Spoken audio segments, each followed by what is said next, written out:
It's still off to one side, but that's okay. I'll fix you in the other. No, it's fine. Oh, no, I can hold the phone there. Move right at the end. It's a good thing we're not live or anything yet. Like, Jesus.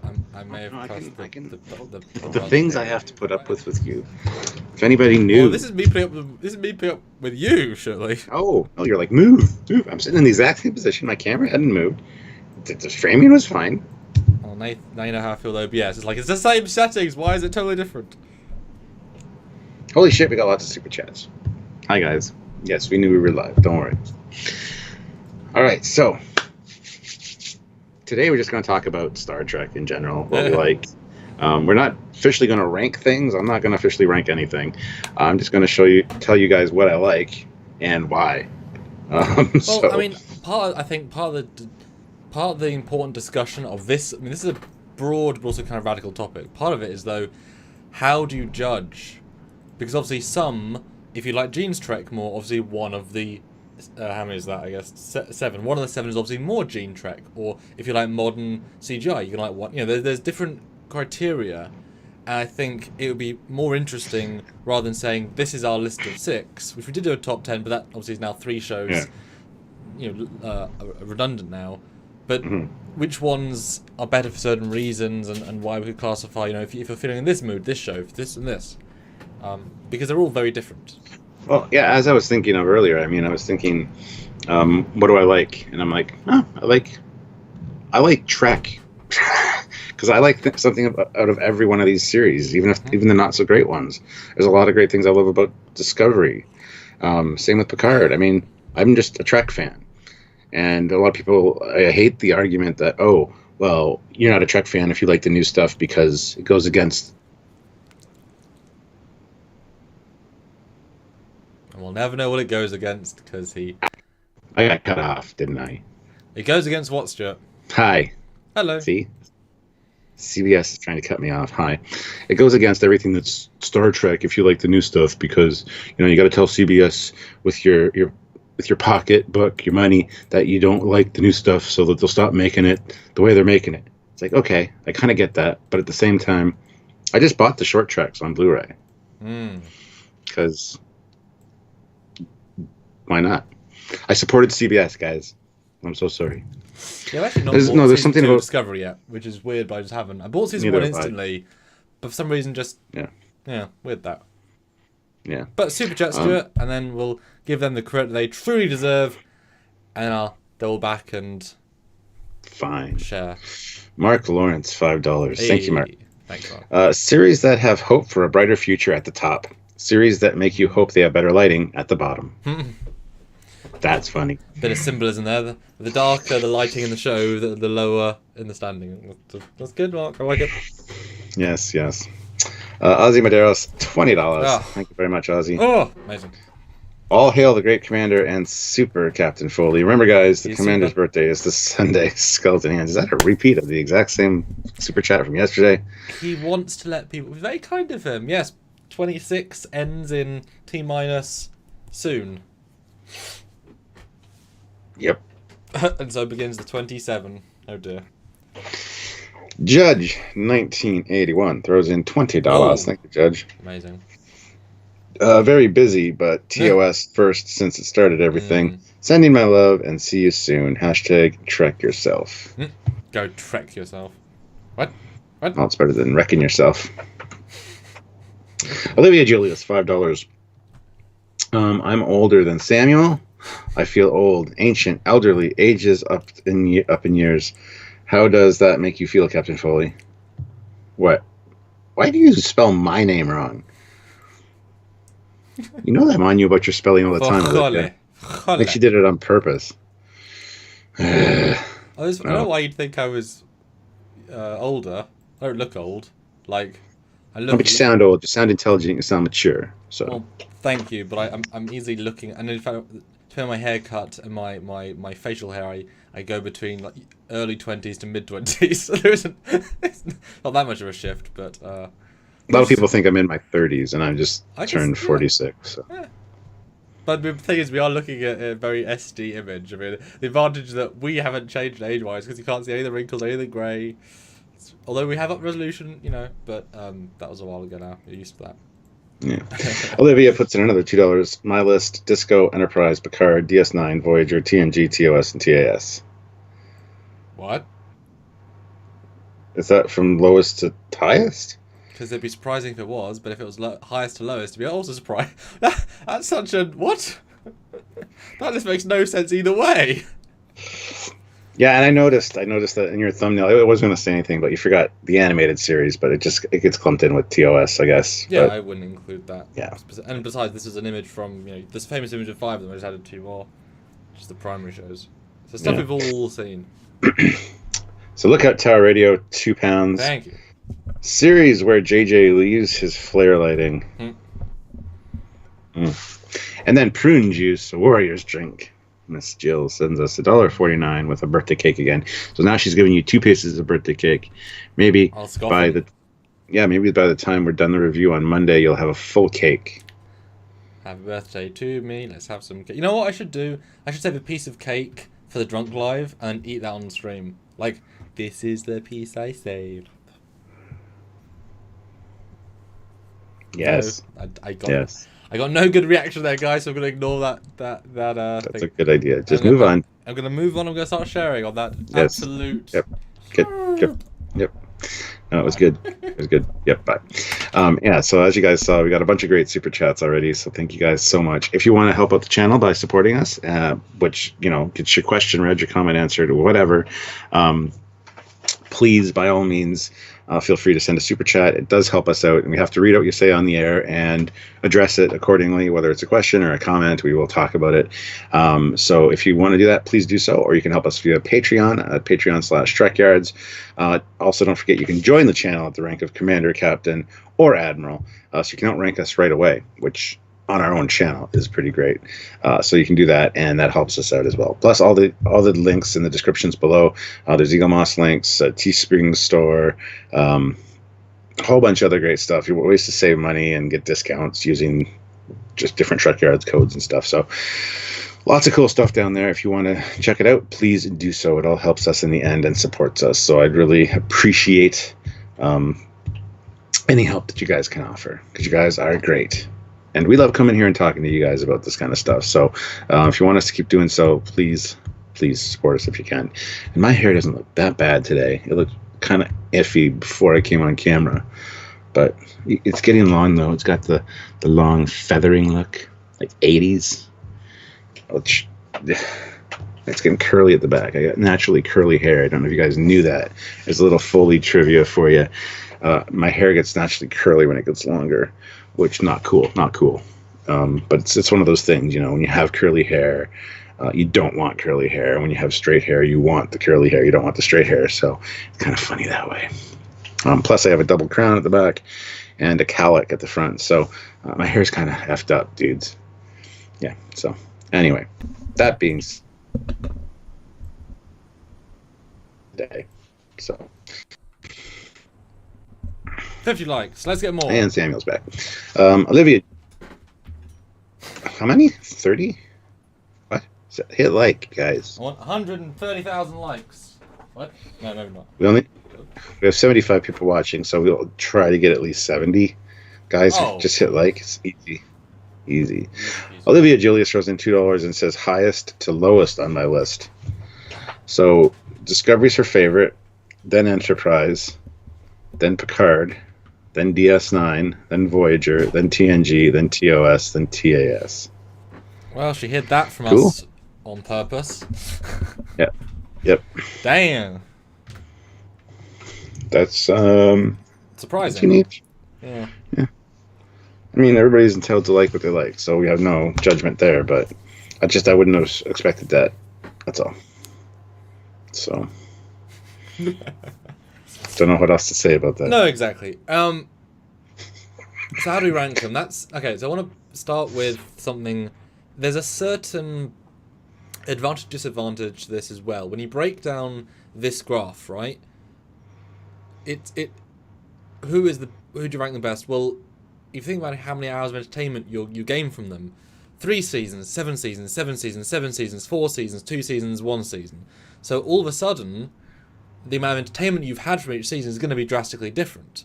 With the primary ones, TNG, DS9, and Voyager, having obviously more hours of enjoyment, obviously more hours of quality content, obviously there's more percentage of high, well, there's probably less percentage of high, but there's more hours of high quality content because of the nature of being more. Whereas something like Discovery, there's less, but they might have a high percentage of being excellent or whatever, and Picard's only been, 13 or 10 or whatever. So it's a hard one to is that a factor? Because obviously you look back and say there's so many stories, so many moments, and you can obviously see some of the absolute best because there's so many to work from. I mean, some of the best of Trek is in TNG because they also had 200 and something episodes, so that kind of helps them pick out some of the best, Yeah, I definitely think it's a factor. I mean, that's one of the reasons that some of the original cast, and not only the original series, but also the animated series and the movies are some of my favorites and favorite characters because there is so much lore built up there. Plus, as I've always said, that dry spell for us older folk back when there was no Trek on TV and we had the Starfleet battles and FASA and stuff that incorporated some of those characters in different storylines as well in the books. So, I mean, there's a lot more history there for me than for TNG because I haven't read a lot of TNG books. I read a lot more TOS as far as novels go. So that also, I think, it builds on it, right? Anyway, we've got some super chats. Oh, brilliant, yeah. Guys, put your thoughts. Anything you say, we'd love to hear what you think. Especially, we want to hear the people who like Discovery most. Because this is going to be an open, big forum. So if you love Discovery the most, then please do let us know why, or Picard the most, or Enterprise the most. I know you posted on our Trekyards forums, and we got some very interesting lists, and some of those at the highest. I would like to know why, so we can discuss that. Because yeah. Yeah. Justin Hampton, $2, 50 likes. Let's get 100 to make Blue Jays pay. I like that. That's good. Yeah. Hit like. 76. It went up quite a lot already, but I want to see 100. Jeff Jacobs, $2, 50 and under 50. That's my favorite. Voyager is number 1. Squadron Course, $5. Thank you. Best TNG, TOS, Enterprise Season 3. Ooh, interesting clarification. You can't break it up like that. But that's a really good season of TV. Because then if you're mixing like TNG Season 3, TNG Season 5, Enterprise Season 3, TNG Season 4, it's like, Jesus Christ, be here forever. But Enterprise Season 3 is one long story. None of those things you just mentioned are. So I that as the exception to the rule. So he likes the Xindi arc. Yeah, it's like you could say DS9, the Dominion War. So you could say the last 2 years. Yes, it's cheating, but I can see the logic there. Oh, sorry, totally he makes a joke with it. Sorry, I skipped. Yeah. Sorry. DS9, Voyager, Orville. It's pretty close. Really? No. See. Continues. Really? Really? It's just a continuation of TOS if you want to include it. Trekyards. That's just garbage.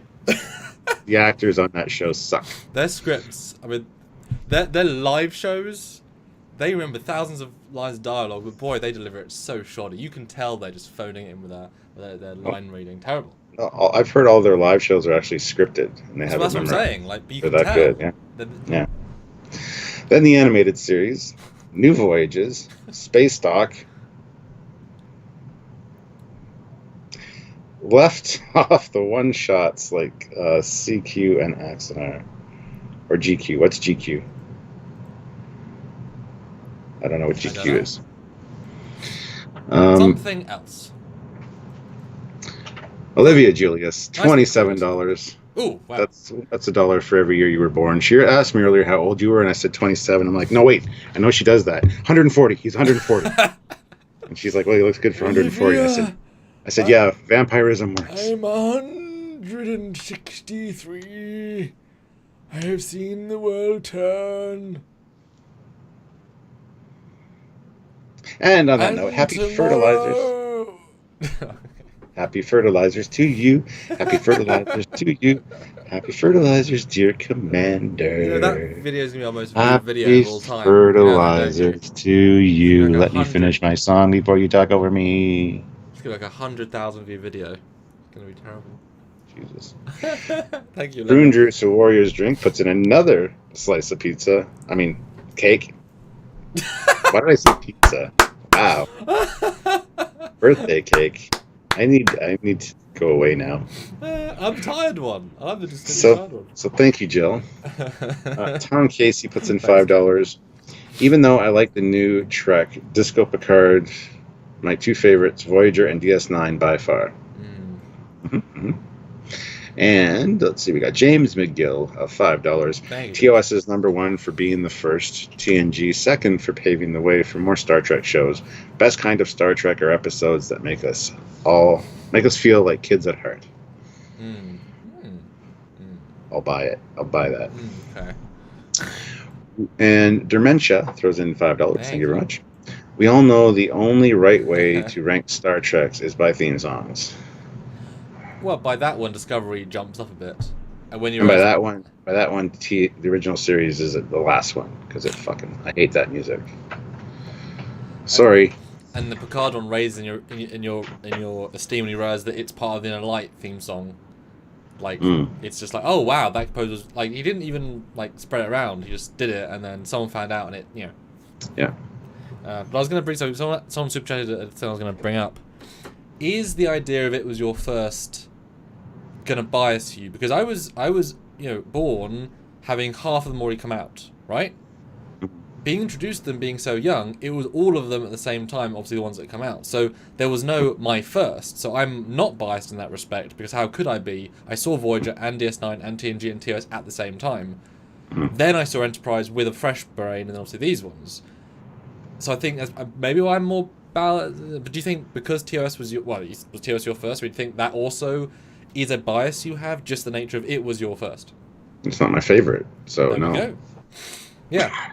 Like, I love the characters. I love the movie era the best, to be honest, which doesn't really count as far as the series goes. No, but it is a series of movies. To be fair, yes. It's a successful series of movies. But as a series, it would be Deep Space Nine for me, #1. I do love TOS, though, don't get me wrong, but no, it doesn't bias me like that. That's no, not at another all. important thing, because I think at the start of Trekyards, you were more a TOS fanboy. I remember you were more. But as it went on, you swapped to DS9 because Sylvie made you rewatch it and stuff. And that was in the. You can go back and hear that it was quite early on, but that transition. And I remember they started making the joke of I was a TOS fanboy, and it's like, yeah, but I'm not though. I mean, I am, but DS9. It's like, oh. I was pushing the TOS agenda because when Trekyards started, yeah. I really wanted to push the Starfleet Battle stuff and get that stuff out there because not a lot of people knew about it, and I love that stuff. Yeah. And we kind of shied away a little bit from that. But no, that's why I maintained that I was a TOS fanboy early on. And yeah, I think it does change. You do see progressions with my tastes over time. Which I think is a good thing. Yeah. And I mean, each of these captains brings a different thing, and you can relate to them in different ways. That's another thing you think about, Mm-hmm. Eugene, though, 2,000 rubles. Yeah, thank you very much, Eugene. That's brilliant, thank you. TNG without the movies. Okay. Again, you can't do that. It's all TNG, same crew, same actors. Anyway, TOS, TNG. Oh, the series. Deep Space Nine. No, hold on. Voyager. The movies with First Contact ups it in his ranks. And then TOS is better than TNG, all of it. But then just TOS is just the show is better than TNG, just the show. Yeah. I guess. I don't know. I'm confused. Anyway, DS9, Voyager equals Enterprise. Voyager and Enterprise are equal. Right, okay. For the rest, see Picard quote from yesterday's Enterprise. Well, we can't go back and try and look right now, so... But we'll get there on Monday. We'll be like, that's what Eugene meant! No, history will see, nobody's including the animated series. Well, not nobody. Not everybody's included. I don't think a lot of people have seen it. A lot of people didn't know the animated series existed for a long time, so... I think most Trek fans have seen a bit of it. Like, they know it exists, they might have seen in clips. But it's not the first thing you look at when you go back. That might be worth a review series as well, because I think that'll be... if people want to watch for something new, that'd be an interesting thing to see. Because, I mean, that was creatively really interesting. Because they could do stuff. They could do stuff. Yeah. Yeah. And somebody's saying that short treks should be its own thing. Dan 23. The thumbnail shows 7.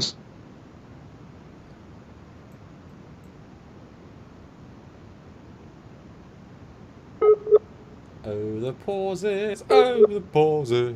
Oh, the pauses. Oh, the pauses. But Super Coops, we'll get to you in a minute. That is brilliant. You guys are doing really, really good so far. Had some really nice Super Chats so far this month. Kicking butt. And guys, do you remember the Drunk Live, which is going to be super exciting, either Saturday the 13th or Sunday the 14th. That will be showing off my birthday presents, Stuart's birthday presents, and probably some uniform swaps. I'll be getting out all my different uniforms, so you can... Here he is, hello. I'm back. I thought your computer died. I was like, God damn it. Nope, no. Just kept talking. Anyway, what I was saying. Yeah. Short Trek, Stuart. Yeah, I was saying Short Treks is not its own show. Sorry. It's a subjunction of Discovery. Yeah, it's not a series.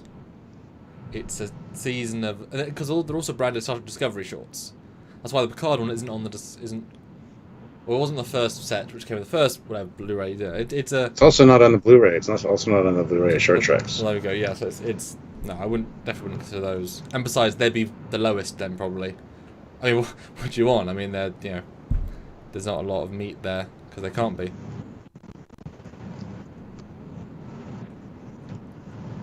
Super Coops, Stuart. Super Coops.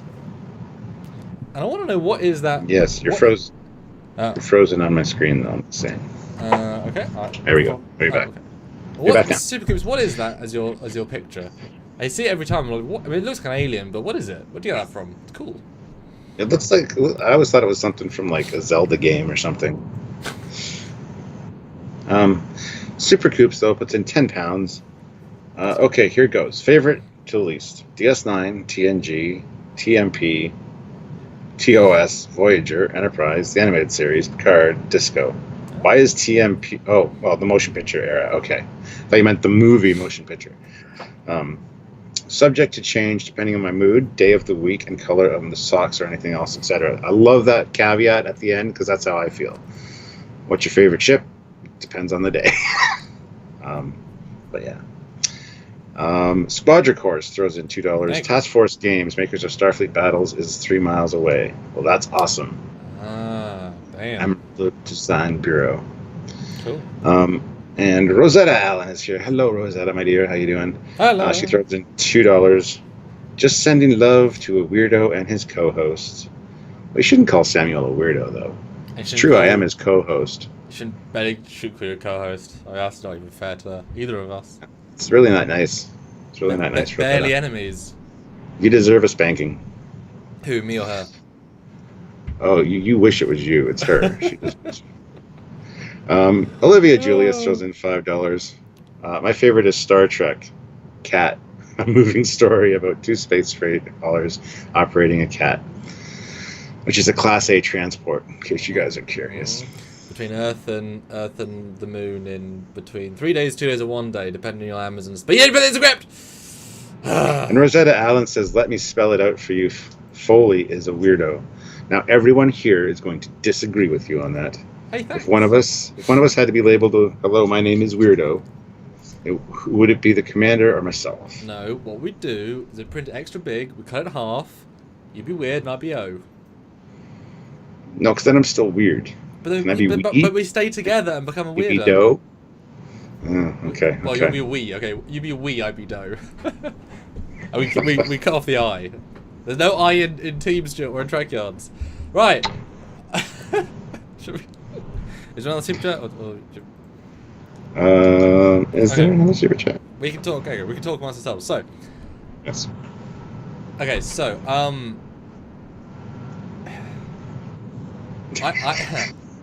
I think TOS has a big advantage in this system of judgment because TOS has easily the best first season, right? Which, I mean, hands down is some very good episodes. It has a not great season 3, but it has some golden season 3. And you remember there's a lot of gold TOS, like genuinely gold, which hold up today. And that's a mark of better storytelling when they can still be just as good 50-something years later. That's impressive given the time, date, and way it was being written. So that's got to count for something. A lot of the stuff at the time does not hold up, and you wouldn't even think it would. And some TV stories are extremely good still, to the point of being better than modern storytelling for different reasons. But I think, as a percentage of good to bad, TOS probably has the highest percentage on that ratio, because there's a bit of it, and there's so much really good, and not very much really bad. A lot of medium, but a ton of really good. So if you just look at it as a pure average thing, I think TOS, in that sense, would and should rank the highest. What do you think? No, I love that, the percentage thing, because there's only 3 seasons. But then you got to include the movies and stuff as well in that, I think. I'm not, because we're doing series, but but even so, there's more good movies than bad movies. Yeah. No, I would agree. I think percentage-wise, if you did do percentage-wise, TOS would definitely, I think, stand out for its good storytelling. Just don't ask the younger folks about the special effects, because they all get complaining. Yeah, I mean, that's a shame. Whereas you look at a show like Enterprise, where it had 4 seasons, but it had much lower average score. I mean, I think you can count the really excellent Enterprise episodes on 2 hands. No, I think there might be a few more than that, but close, yeah. Yeah, and TOS has plenty more than that with another season, and there's a ton more very generic ones. I would call most of Season 1 a pure wash. I guess kind of like Season 3 is a lot more of a wash, but I think Season 1... But then again, Season 3 is very, very good. But it's a different entity, Yeah, it feels like a different style of Star Trek show. It was definitely one of the first serialized lines as far as taking a series in that direction. So, yeah. But obviously, Enterprise has weaker characters than TOS. I mean, TOS, you have the 3 golden characters, and there's Scotty sort of to the side. Enterprise, you have... I mean, T'Pol and Archer were fleshed out. Phlox a bit, but then you look at all the secondaries, not so much. But that was just TOS. Like, who has the more fleshed out cast, and therefore gets the rank of stronger ensemble, Enterprise or TOS? Right. TOS does not have a fleshed out cast. No. There was never a Sulu episode. There was never... There was none of that back then. And even in the movies, they get really underserved. It's one of those things, unfortunately, that just wasn't focused on. But then, that being said, even Enterprise, where they do have an episode about Mayweather and his family on the cargo ships, who gives a shit? At the end of the day, Mayweather was a very 2-dimensional cardboard cutout of a character, which is a shame, because the actor's fantastic. But for some reason, even though they tried to include him more than they did for those side characters on TOS, it doesn't come off, it doesn't pay off, And I don't know why that is. I don't know a lot of people that are Mayweather fans per se. Usually they're fans of the actor or whatever. But as far as a character goes, I mean, I think Phlox got a lot of great. I love Phlox. When the question comes up, who would you want to be your doctor, if you had to pick from the Star Trek doctors, I think Phlox is right up there for me. Again, depends on the day, but Phlox is a great doctor. He balances skill with personality. Like, clearly Bashir is a better doctor, but he's a lot less friendly in the later seasons at least. Phlox is obviously limited by his medicine ability of the time, but he's a much more friendly guy, and you'd like just to hang out with him, he'd be fun. But, I mean, you talk about the side characters in TOS being non-existent, but the 3 main... I mean, Kirk is a much better character than Archer, Spock is a better character than T'Pol, and the Doctor is a much better character than, I guess, Trip. So... Byro's had a good luck on your live. She's starting her live now, so... But would you agree, even though TOS fails on the side characters, the 3 are so strong that, as a strength of cast, TOS still wins on the cast front? They only went on the cast front because of the legacy and the staying power of over 50 years. That's the only thing. They don't have specific episodes dedicated to those characters. And does it what need you do to see have that? It does. TNG proved that was the way to do it. Because we cared about everybody. And that was just a big cast. And they all have their fans. They all have their stories. They all have their personalities. TOS doesn't have that. I mean, you see little hints of it in the movies a little bit. Star Trek 4 was a great example. Star Trek 4, everybody got a chance to shine, which I loved. Everybody kind of had their moment. Yeah. But the rest of the movies, nope. And the original series, nope. It was definitely TOS's biggest weakness is not using the secondary cast, because I think we both met them all, at least the ones that are still alive, and they're all great people. They're all talented people, And Richard, TMP is the motion picture. It can either be literally the motion picture or the era. Even though TMP art design only exists in one movie, we consider TMP as all the movies up until the first bit of Generations. Yeah. Brett Barrow, though. Hey, Brett, how's it going? Hi, Brett. Puts in $10. Ah, cool. Ranked entirely based on the impact they had on my life, not on overall quality. Voyager, Cool. Enterprise, Really? DS9, TNG, TOS, and Discovery. Picard depressed me so much that I can't even put it on this list. Love you guys. Thank you, Brett. Good to see you. Hope you're doing well. And thank you for the super chat. Although Picard still is at the bottom of your list because you wrote it in a list. Ha! Yeah, I hope you're doing well, Brett. I haven't spoken to you for a bit, but I hope you're doing well. Yeah. Doing well. Well, let's talk about TNG then. So that's I feel like that would be the default most people's sort of go-to for general quality. Yeah. Why is that? Why would that be the default? Do you think? I say for general quality, as an overall best. Because it's the one that got the biggest media push at the time. It hit that golden age of TV kind of thing, and it also was the revitalization of Star Trek. It's what brought Star Trek back into the public eye, even though the movies were going on. It's what made it a household name again, I think, because it was on a regular basis, and it was watched by so many people that it is the definitive go-to. Plus, they do it right.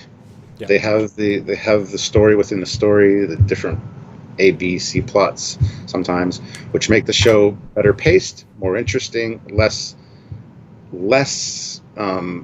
throwaway crap as far as stories go. Because if you stretch a story out, that's supposed to be like, we saw that in TOS a few times.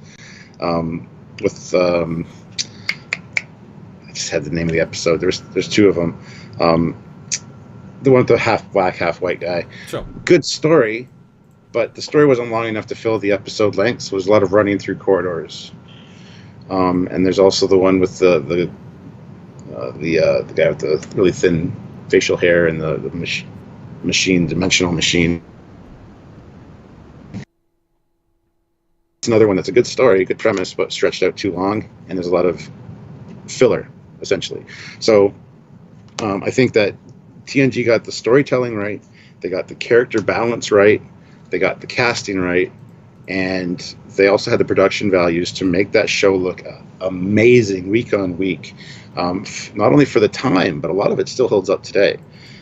So you got to take all that into consideration. Well, and to double down on the art design, I mean, we know the people behind it. A lot of them, they had so much passion for their own show and the original series, and it comes through. Yeah. Look at the modern Treks, and there's passion for the work, but not in the legacy of Trek way. It's dripping from TNG, and it's not dripping from the other ones. Doesn't need to be, but that adds to it. That adds to it. No, I certainly agree with all of that. But I think we've obviously now rewatched all of season 1, 2, and halfway through season 3. Season 1 is not as bad as people say it is. People say it's bad, haven't watched it in a few years. It's not brilliant, but it's not bad. There is some bad, but on average, it's not bad. And it's a good setup because they got the characters surprisingly good. Second season, a huge improvement. We're on a huge upswing. Some really strong episodes, considering the writing is where it's key, and the lighting. Season 3, hitting their stride. It's a great season of TV, of sci-fi, and of drama. The cast, they were lucky as all hell. Every single cast member is phenomenal. And when given gold, delivers better than gold. Can deliver platinum, because they raise material. We've said that so many times, that when they go not so good stuff, they can raise it. And TNG is more about story than character, but we still get the character moments. Last episode, Picard draws a naked lady. That isn't story-based, it's character-based. So there are still character beats.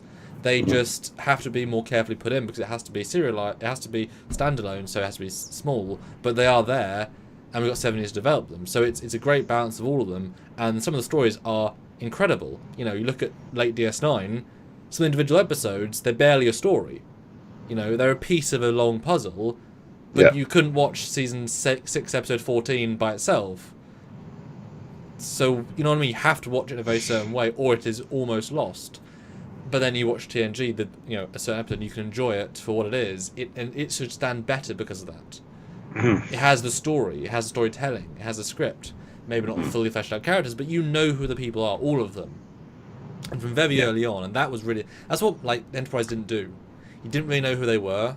Yeah. TNG, you knew who they were very early on. Maybe just by season 2, still pretty early on.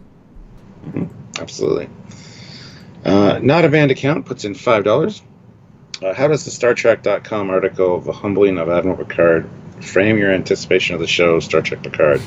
It has a subversive message. Easy answer is I didn't read it, so I don't have any goddamn clue. I don't really go to StarTrek.com, I'll be honest. No, neither do I. Honestly, we know the writers don't understand Picard very well, and they want to treat him badly, so it's just, we'll take what we get and we'll talk about it. And it's obvious when it's done badly. So... Yep. And as I said before, him getting slapped down by Admiral is terrible at the start, but without that, you wouldn't have had the payoff of him saying shut up to the Admiral later on, which is him being in command. So in Season 2, he should be assertive, strong, and powerful and very admirably again, because he's no longer ill, frail, dying, whatever. He's now a healthy, replicant android person who has lots of youth, lots of power, lots of brain power, and the full respect of Starfleet again. So he should be fully strong character in Season 2, or again, they're trying to hurt the character, which would be a shame to everybody. Yeah. Justin Hampton, $2. TNG, Voyager, DS9, tied. Then TOS, Picard, and the animated series. 100 likes, question mark. We got 100. There's no Discovery on that list. There is that. Well, congratulations to us on 100. Thank you, guys. 146 of you here now. Everybody hit that like button, and let's get those likes up. Let's show the people that you people love watching us. And hi, Raj. Dude, 145 people watching. That's great. Welcome.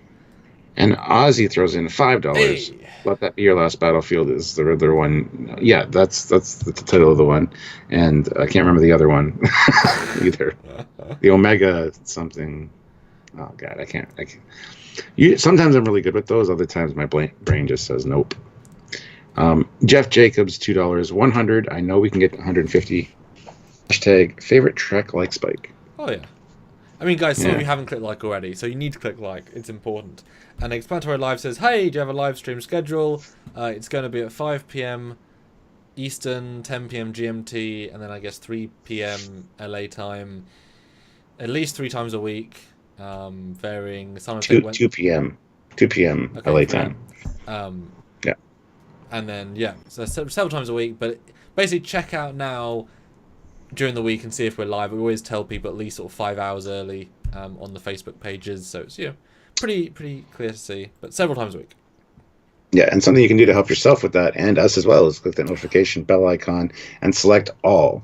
It's a good analytic for you too, because it doesn't hide the fact that we're live. It'll try to send it out to you more so than if you just click subscribe. So you might get it 5 hours after our live's done, but you'll get a notification. But yeah. Next sub question then. So obviously TOS was Gene Roddenberry at the core, right? He's in that. TNG started with Gene, and then he was pushed out. He was ill, so he whatever. Now, does that make TNG better or worse? Because it was both his vision and also moved out of his vision. But the main chap always through DS9, through TNG, Voyager, Enterprise, maintained a Gene-esque because he wanted to. He was the chosen one to go. Gene picked him for a reason. Do you think because it still has that Gene at the start that none of the shows had, does that give it an extra rank up, or is in fact the Gene season 1 and 2 the weaker two? So in fact you take a point away for Gene's influence. They're the weaker two, but at the same time they do have that more Gene influence, which I think is one of the reasons that TNG is most successful, because that kind of carried on and got dragged through the later seasons. Now Rick Berman, who was the one kind of in charge, would often do things that Gene wouldn't agree with. After after Gene was gone or after Gene had passed away. But he did try to maintain a lot of Gene's vision, as you said. So I think that's one of the reasons that golden age of Trek is like so good. But yeah, TNG I think is the most shining example of that, because Gene's influence was there from the very beginning. Well, I also think there's a how you begin is very, very important, right? And the way you begin. So Gene obviously started TOS, and it starts strong, and it continues strong for the most part. TNG started with Gene. Now the individual stories are one thing, but Gene was there to approve the sets, the costumes, the actors, the vibe, the directors, the writers, the lighting, the props. The look, the feel of the universe is Gene Roddenberry, which then carried over. He was not there for DS9 Voyager, but they continued the vision. You look to Enterprise, that was kind of a reset button, but that was without any of him. It was very much reset, and it was more just because they wanted another show. There wasn't that same passion. And then you look at the other two shows, Discovery, Brian Fuller, worst thing to happen to Trek since J.J. Abrams, and that, his wrong vision, unfortunately gave us 2 seasons of bad art design, which leads to bad creative choices, la. That bad choice, and then Picard is a better version of that, but still. So he started the universe look and feel and props and costumes, and even if the stories were evolving out of his way, he was the one that approved the world to life anyway. Yeah, and the Brian Fuller thing's interesting because Discovery started off on the wrong foot, and then they had to make course corrections even just as they were starting, because Brian Fuller was off the project, but everything was kind of already made to be his vision. The Klingon costumes, the sets, the stories. It's just, you can't remake 50 Klingon costumes. And that's one of the biggest problems with Discovery, is the just disjointedness of it, because they were switching things up so often, both executive producer-wise and storytelling-wise, to do course corrections because they had to get out of the original story that they didn't want to be in anymore, and it shows, unfortunately. But at least they did that, and it's got better over time. I mean, you wonder why not a single Klingon ship from season 1, except the Cleave ship, which in itself is a function of a form, or I guess both. No Discovery Klingon ship reappeared in season 2. Do you wonder why? Because they were all garbage. There might be good designs, but they're garbage Klingon designs. And so what did we get for season 2? The Klingon D7, gorgeous version. Guess what that symbolizes, Like, that was them saying, yeah, we know, here you go. And Klingons have hair. And L'Rell's head is now 1/3 the size because, all these, clearly. So I think that helps TNG as well, because he brought the vision. And obviously then they want to carry on the look, because Voyager uniforms is obviously an evolution of TNG and such. It follows through, the tricorder was set. The phases were set by Gene, and then it all starts to evolve into, those like Rick Sternbach took it seriously to keep evolving the same themes that Gene liked. We didn't have the hand phases that were guns, that weren't pulses, until other shows that liked the idea of those better. So it kept the Gene-ness, at least the spirit of what it was. Don't know if you have any more points to jump off there. No, I totally agree. That being said, we have a PayPal. Oh, brilliant. Ian Warrender sent $30. Thank you very much, Ian. Dude, that's amazing. Thank you. Okay, so my list. TOS, DS9, TNG, TOS movies, TNG movies, Trekyards, Enterprise, Voyager, the animated series, Picard, and Discovery. And then those other movies. Interesting. That is an interesting list. Love how we're better than Enterprise, Voyager, the animated series, Picard, or Disco. Go Trekyards. I mean, to be fair, we have more episodes than all of them combined, so... Oh, yes. I mean, and a better captain than all of them.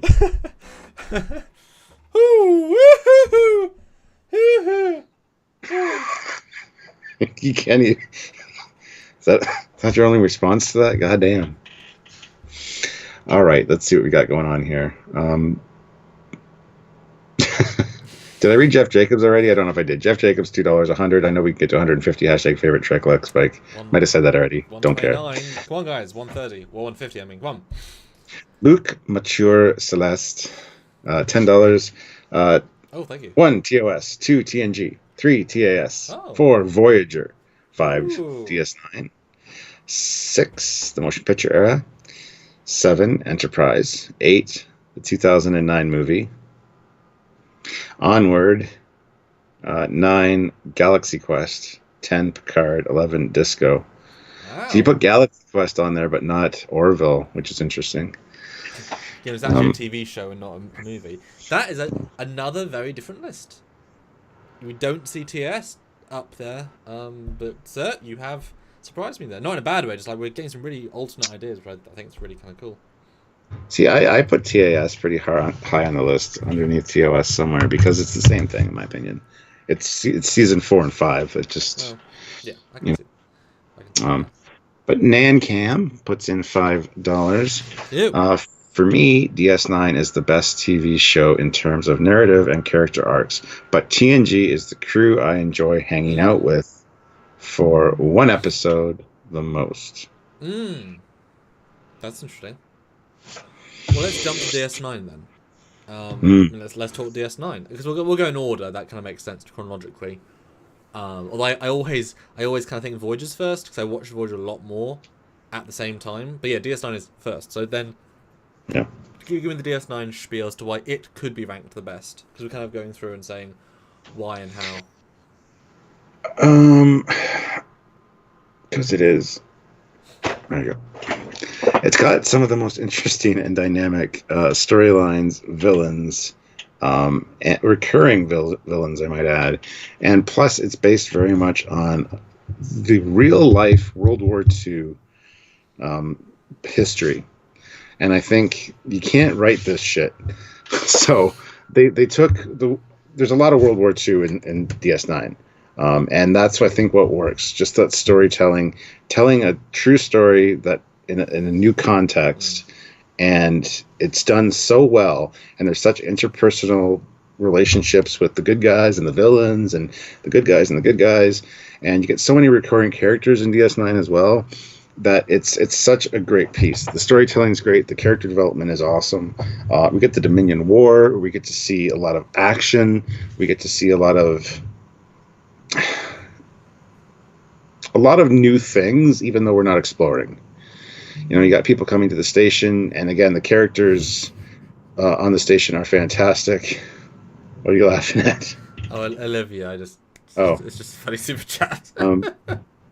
So DS9, if you can get past the first 2 seasons, maybe 3 seasons, it's great. Plus, you get the tie-in with Worf. You got the TNG connection, and of his character, which is fantastic. There's just a lot going on with DS9 that is good. Plus, Chief O'Brien shows up as well. I mean, more TNG tie-ins. I love the crossing of the streams there. It would be cool if O'Brien actually ended up on Voyager, get transferred to DS9, then get transferred to Voyager, and then Lieutenant Carey, who was supposed to be in charge of engineering, he kind of is an O'Brien character to me. Yeah. It'd be interesting if it was him, although I don't like what happened to Carrie. Or swap that. What if it was Jadzia? If Jadzia didn't die and the timelines made sense, well, she was on the Voyager. Female science lead. Yeah. I think she would have blended with the crew better. Like, the more weird... she could have beaten Tuvok at the game and then... out-fooded Neelix or whatever. So there's very fan fiction there, but that's okay. Or just put Barclay. Hey, more Barclay. Barclay's great with the Voyager crew. He was great. Yeah. So that's your pitch there, is it? It is. That's most of it, yeah. I might have missed 1 or 2 things, but let me read the super chat, and then we'll get into yours. Olivia Julius, $5. Trekyards is the only show where most of the crew outranks the captain. I wouldn't say most of. A large percentage. And we all know what's up with the admirals and how admirals are perceived. So that's not much of a compliment. But we love you. Thanks for supporting. Please, admirals. You're evil, but we love you. So okay, now, so you obviously have the caveat first 3 seasons, or at least first 2 seasons. Percentage-wise, then, compared to TNG and TOS, good versus bad versus medium, where does DS9, to your gut reaction, fit between those two? Of averagely good, middle, and worse compared to the other 2? It's still on the top because the last couple seasons just make up for it hand over fist as far as storytelling and characters go. Okay. And I mean, you can kind of disregard a lot of TNG season 1 because it's just not that good. But that being said, we just watched it and it wasn't as bad as we thought. So you could probably remove like 8 of season 1, just like the bottom 8, and say, yeah. I would love to go through the first 3 seasons of DS9, just go cut, and see what I cut out. Yeah. So I'm rewatching DS9 for a project. I want to announce that at some point soon. I think you guys will really be excited. I've talked to Stuart about it. Yeah. But one thing I've noticed, and I started at first on the Dominion I mentioned. I'm sort of going through just the Dominion themed stuff, so you can guess what I'm kind of working on maybe. And what's remarkable is that, and this is a side note. I just want to, because I'm really reliving it. Shatner is given crud for acting, like he's got an acting thing, right? Sisko is incredibly similar. He is acting over the top, long pauses, overly, like he's very unnaturalistic. Like Patrick is incredibly naturalistic, whereas Avery is absolutely now it fits the scenes beautifully, but he has so many long pauses where he's really amping up. Like he's so Shatner. He's so much of Shatner. No one ever gives him crap for that. He's almost as bad. It's done so well. The thing that I don't like about Sisko or Avery's acting is when he gets like super excited and happy. It's a little bit weird. The way he comes off and he like bounces his leg and it's all excited. It's just a little too much. But I know what you mean. He does it better than Shatner. Well, I think he's got a slightly better range and he hides it better because he's got more gravitas. But Kirk is Kirk. Anyway, so DS9. When I think of the first 3 seasons, which is the seasons where it's the one-offs, my camera just said no. I'm leaving. Turned off. Your camera decided that we were finished with you. Yeah. Well, while you're doing that, I guess I'll read a. Sure. Oh no, you're back. So go ahead. Yeah. So I'm trying to think back to DS9 when it was doing the episodics, the first 3 seasons, and almost nothing stands out. Almost nothing as being memorable. I don't think they did episodics that great. I mean, not bad necessarily. I remember the one where Bashir's locked in a crate. I remember the one where O'Brien lived he lived a lifetime in jail. That's memorable. I'm trying to think early. Alan Moraine, it's garbage. I mean, they didn't do, I don't think, the standalone ones as well because it's so stationary and, Stationary. Yeah, well, yeah. And Neo's like the Bajoran stuff, so I completely ignore that. I know it's important, but as soon as you skip it, when you get to the DS9 war stuff, everything is balanced so well that you want to skip over the early stuff because it's just so imbalanced in my opinion. That's just bias on my side, but I just don't enjoy it, and so it's a wash. And I'm starting to watch DS9, the Dominion War stuff, and while really interesting, it's like little tiny bits of story with lots of people talking, and then cut to next little bit of story, lots of people talking. And it's like, because like I say, I'm rewatching the Dominion War stuff, and while interesting, it's so many small pieces of a whole. Mm-hmm. And you get to appreciate the acting and the scripting, but there's no adventure. There's very little. But that's what makes it good. It fills out the universe and the narrative so well with those little pieces. It's not grand pieces. It's not like a 10-piece puzzle. It's a 100-piece puzzle, and you get more clarity, more pixels. But it's pixels of a smaller scale. So yes, you get to really appreciate the pixels of the Defiant Bridge, but there's only so much Defiant Bridge you can see and think, wow. Whereas Voyager, you keep going to different places and seeing different things, different cultures, different ships, different aliens. The spectrum is so broad that there's so much memorable stuff. Whereas DS9 Dominion War is just like, yes, 2 seasons of chunk. Brilliant chunk. But you try and differentiate where all that comes and goes, it's harder. So DS9, while great, it also is stagnant in a certain way. It's just like a chunk of they fight the Dominion, they fight Cardassians, they take the station, retake it, they all talk, they de-talk. Okay, great. Now, we all know it's amazingly written, but it hasn't got that energy. It's got a very different energy, but it's missing that energy completely, on purpose. I mean, it's trying to capture in the first 3 seasons. I don't think it does the episode stuff as well. it's character and drama over exploration, science to some extent, and I like that stuff a lot.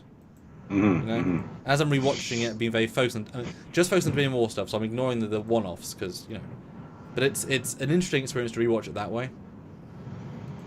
Yeah, no, I see what you're saying. But Voyager, I think, because there wasn't.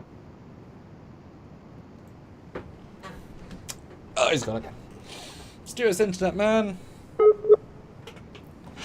Let me go to the chat so I can get crucified then. What are people saying?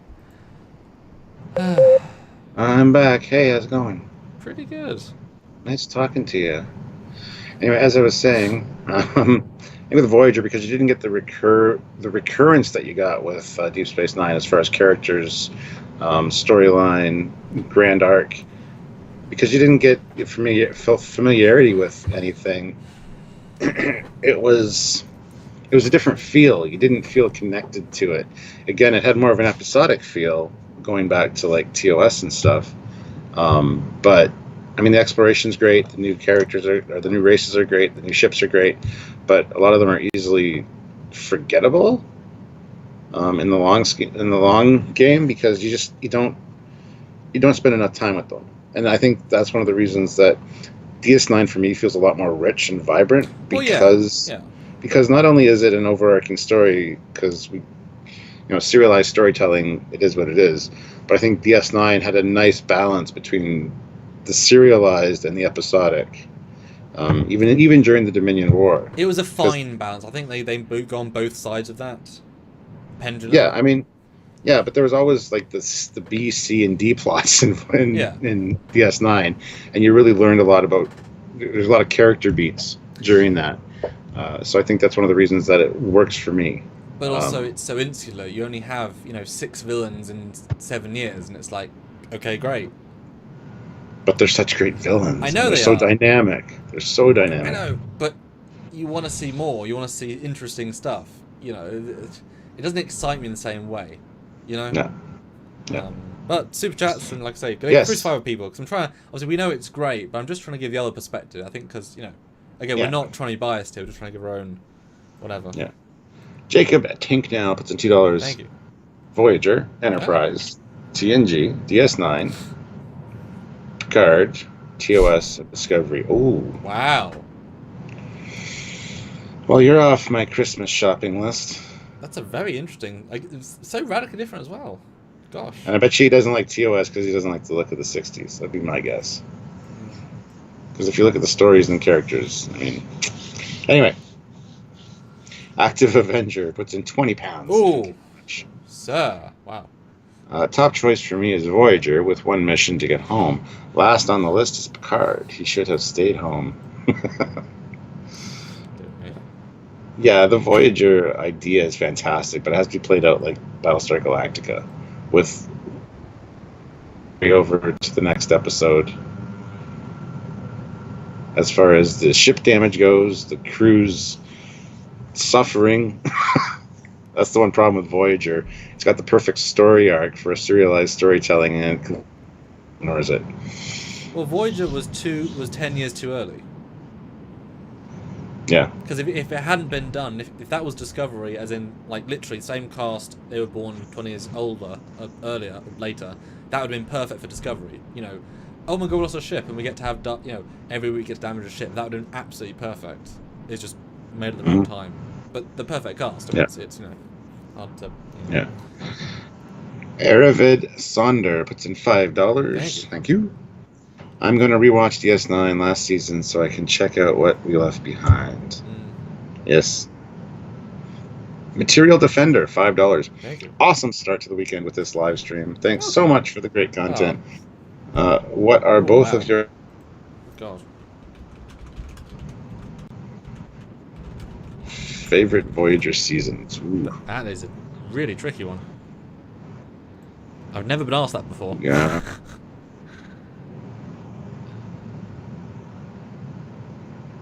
I wouldn't even know where to start. I'd have to look at the list, I guess. I'd have to... Which is what Samuel's doing right now. Yes, I am. I'd have to say 4, just because you've got Year of Hell, Raven, Nemesis, Scorpion Part 2, Message in a Bottle, Hunter's Prey, Killing Game, Living Witness, Demon, Hope and Fear. I mean, those are some very, very good episodes. And it's when they could talk to Earth, but not fully, so you get that bit of dimensionality to it. I guess season 4, just from briefly looking, that's got some very, very good episodes in. I would probably agree with that. Yeah. But yeah. So yeah. I didn't ask that before. That's cool. Good question. All right, James McGill, $2. TOS, Okay. TNG, Okay. DS9, Okay. Enterprise, Picard, Voyager. Ooh. 7. Discovery. Size. Where does the animated series fall in there? Is it just locked on to TOS? It's like 1.5. You're really advocating that, aren't you? Yeah, I am. You're out to. It's fun. Good tea, nice house, $5. DS9 was the best written series. Voyager had the best adventures. TNG was intellectual, and Enterprise was beautifully filmed. Picard good until he became an android. Spoilers. Shit. Well said. I think there's more caveats to that, but I like where you're going with that. But I mean, TOS is also very, very well written too, but in a story way. Like DS9 is better written characters, TOS is probably better written stories. Because I mean, they're crafted. I mean, TOS is written by some incredibly talented people. I mean, they had the creme de la creme. DS9 was written by the same talented people, again and again and again. So you've got very consistent. But it wasn't, you didn't have the best writers of the day coming in. You had a few very good writers doing the whole thing, which is fine. I mean, Michael J. Straczynski wrote like 90% of Babylon 5. Fucking amazing writer. That show is easily better written than, most of sci-fi. It's just incredibly well written. He really wrote the whole thing, pretty much. And as a complete piece, because it is all done, well, most of it done by one man, one vision, and it's the continuity. It's the, that's what strings it together. Yeah. The consistency, if you will. It's the exceptional show. Olivia Julius, $2. I could never get used to TOS. Too old-fashioned for me. You're missing out. See, I don't like that attitude, unfortunately. I mean, because it doesn't look like cardboard sets. It looks like clean white. I mean, look, these are my AirPods. Oh, look, clean white. But this is 2020 advanced tech. It looks like a TOS photon torpedo tube. That's what that looks like. Look at the inner things. I mean, if that's not TOS, I don't know what is.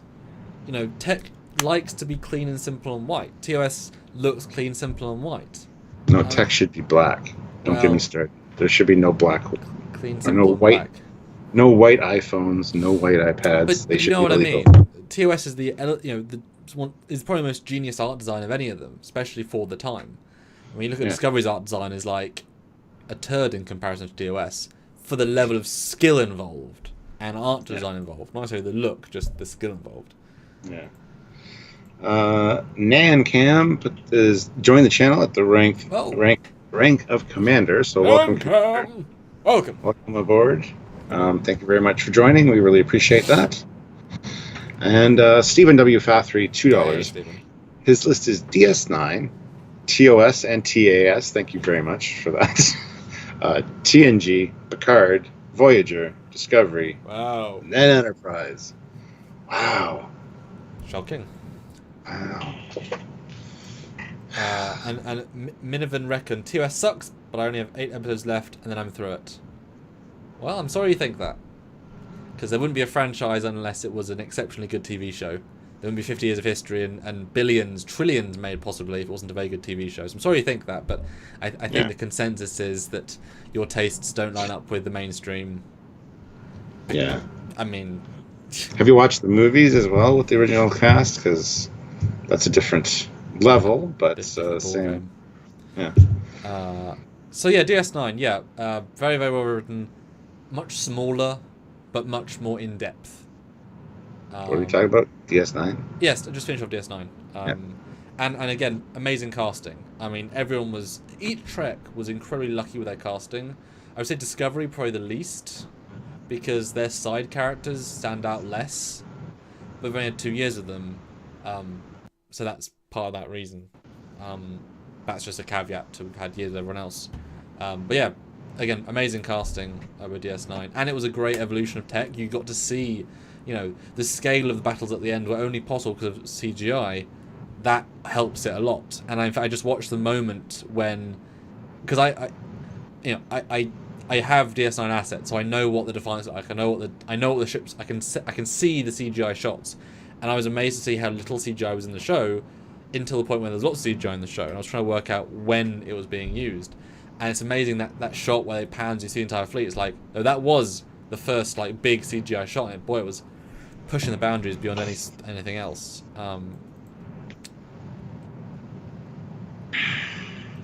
Yeah. But Voyager, Stuart. What about Voyager? Shall I give my thing for Voyager then? Sure, it's your favorite series, I know that. So. Well, no, I mean TNG TOS is. Before you get into it and start it, yeah. Stephen W. Fathry throws in another $5. Hey. So thank you very much, Stephen. I noticed that not many fans under 40 enjoy TOS as much as I do. Makes me worry it will be erased in the future. I'm only 34, but still love TOS.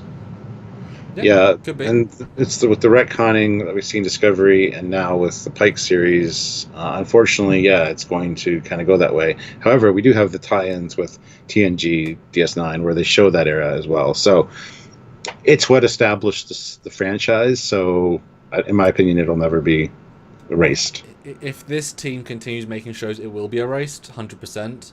If a different team takes over, hopefully it will. They will do the proper, enhanced version rather than retcon version. It's not hard to do. So Voyager is an incredible concept, limited by the era, but enhanced by the incredible makeup quality, the incredible effects for the time, the incredible props, costumes, sets. All the stuff in the show is on par, if not better than DS9. On par, definitely better than TNG. I mean, the aliens look incredible. The makeups are brilliant. You're seeing new aliens every week, and they're so creative. The actual the Star Trek inside of Voyager, is benefiting from everything that's come before. The aliens are better than TNG. All the stuff I just mentioned are better than TNG. So you get the Trek stuff is absolutely the foremost. The ship design is incredible. The set design is incredible, yet familiar, yet different, yet the same. All that's coming forward. Great cast, interesting ideas. Again, not focus on the cast, but by having so many stories, you allow them to deal with so many different things. A massive plethora of topics, of great sci-fi, of interesting sci-fi, of grounded sci-fi, of time travel, stuff that DS9 wouldn't even remotely cover. And there's amazingly memorable episodes because they're interesting stories. I went through that season 4 list, and there's so many just like, yep. Like, wow.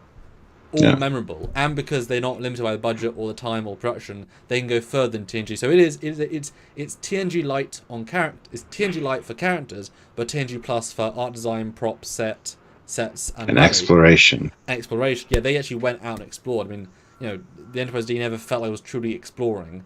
Voyager was every single second of every day exploring. So it's if the characters were given more, then it would have been possibly the best show, because it had everything that Star Trek was and is and needed. They just focused on the TNG TOS style, because just like TOS is really the trifecta of Spock, Bones, and Kirk, Voyager is the trifecta of Janeway, Seven, and the Doctor. All three are incredibly well done, and the Doctor and Doctor and 7 and 9 are probably better characters than Bones and, in terms of like the amount of really good stuff they're given. Again, 7 years. But the rest of them fall by the wayside because of that, Well, that's what I was going to say about the characters on Voyager. It's a mixed bag. Because unfortunately, some of them grow, some of them don't. Mm-hmm. Some of the best characters in Trek are on Voyager, as far as I'm concerned, as the Doctor, 7. And, to a lesser extent, Tom Paris. I mean, the Doctor and 7 had consistent growth and development. So did Tom Paris. He changed a lot from the beginning to the end of the series. Kim didn't. Janeway didn't. Chakotay didn't. B'Elanna, kind of a little bit, maybe. B'Elanna had a gentle arc. Yeah. But some characters really and just... Tuvok was always good. Well, yeah, he didn't change it at all either. No, but always good. So I mean, it's got that going for it. That it's got some of the best characters in Trek, but at the same time, it's got some of the most not forgettable, but just not developed characters. But you like them more than the Enterprise characters. So it's got the likability factor that the TOS characters like. You like Sulu, but he's never given anything. You like Kim, but he's not given very much. So they've got that going for it, where Enterprise doesn't have that, and Picard, Discovery doesn't have that for their side characters. So it wins. Like, you would love to be stationed on Voyager. You know you'd be friends with everybody. Like, that crew is a great crew, a really solid crew, and they represent all the stuff that Trek should represent. That's why I always say DS9 and Voyager are the best complementary team. Because one does the Trek, one does the hard character drama, one does the hard sci-fi drama. You watch them side by side, perfect mix. Watch them separately, one is severely lacking one is severely lacking the other. Because they were, for whatever reason, made almost the opposite. Yeah. I mean, Voyager was one of the first shows, or Star Trek shows, to have constant CGI. Yep. Or more reliance on CGI, which was great. Season 3 onwards, it was all CGI. Yeah. And the thing is, unfortunately, because they needed their stock shots, they couldn't have. If they had the storyline where the ship was affected every week, and the characters as well. Now, I did say that they had some of the best characters because they develop, especially the Doctor in 709. But you got other characters like Neelix, like Kim, who either die or. Well, die, and then there's no afterlife. And next week, guess what? Everything's fine again. It's like there's character arc's been wiped clean. If they had carried those things over, I think the show would have been a lot better than it was. But every week was a clean wipe. Oh, yeah, everybody's fine. The ship's great. There's very little. Then there's the characters that are stuck in that, such as the Doctor and 7 of 9, that keep growing. Everybody else keeps getting reset back to zero. So you get BSG, which is Ron Moore's Voyager 2. Yeah, exactly. But then you get to a point where you don't like certain characters by the end because they've now evolved and changed so much. Some characters you just lose, you just don't like anymore. And so that journey can also ruin people because of the journey. And while, okay, great, narratively, do you really want to hate Tuvok by the end because he's done this, this, and this? One of the things that Voyager had going, and the contrast is Equinox, and that's important. Voyager, and this is definitely in the show, even though it's also a narrative device of resetting, the way they kept going was keeping the status quo of Starfleet. They actively kept their ship spotless, functional, repaired. They kept the uniforms pressed. They kept the regiment. They kept everything that was what the ship was the best of their ability to do. They kept going because that was keeping them sane. Equinox did the opposite. They let their ship get damaged. They, obviously they started getting killed, but you know what I mean. They ignored that stuff. Yes, you got the drama, but that's what Voyager was doing. They were trying to keep going because can you even imagine being lost that far? I mean, you could lose all hope, and we're losing hope. Some of us at what the world's doing now, and most of us are in the same place it's happening.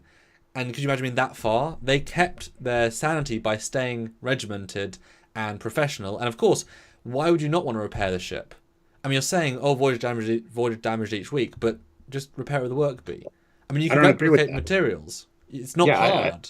I think replicating materials is a thing, but you should have seen that at the beginning of the episode from the repairs from the last episode.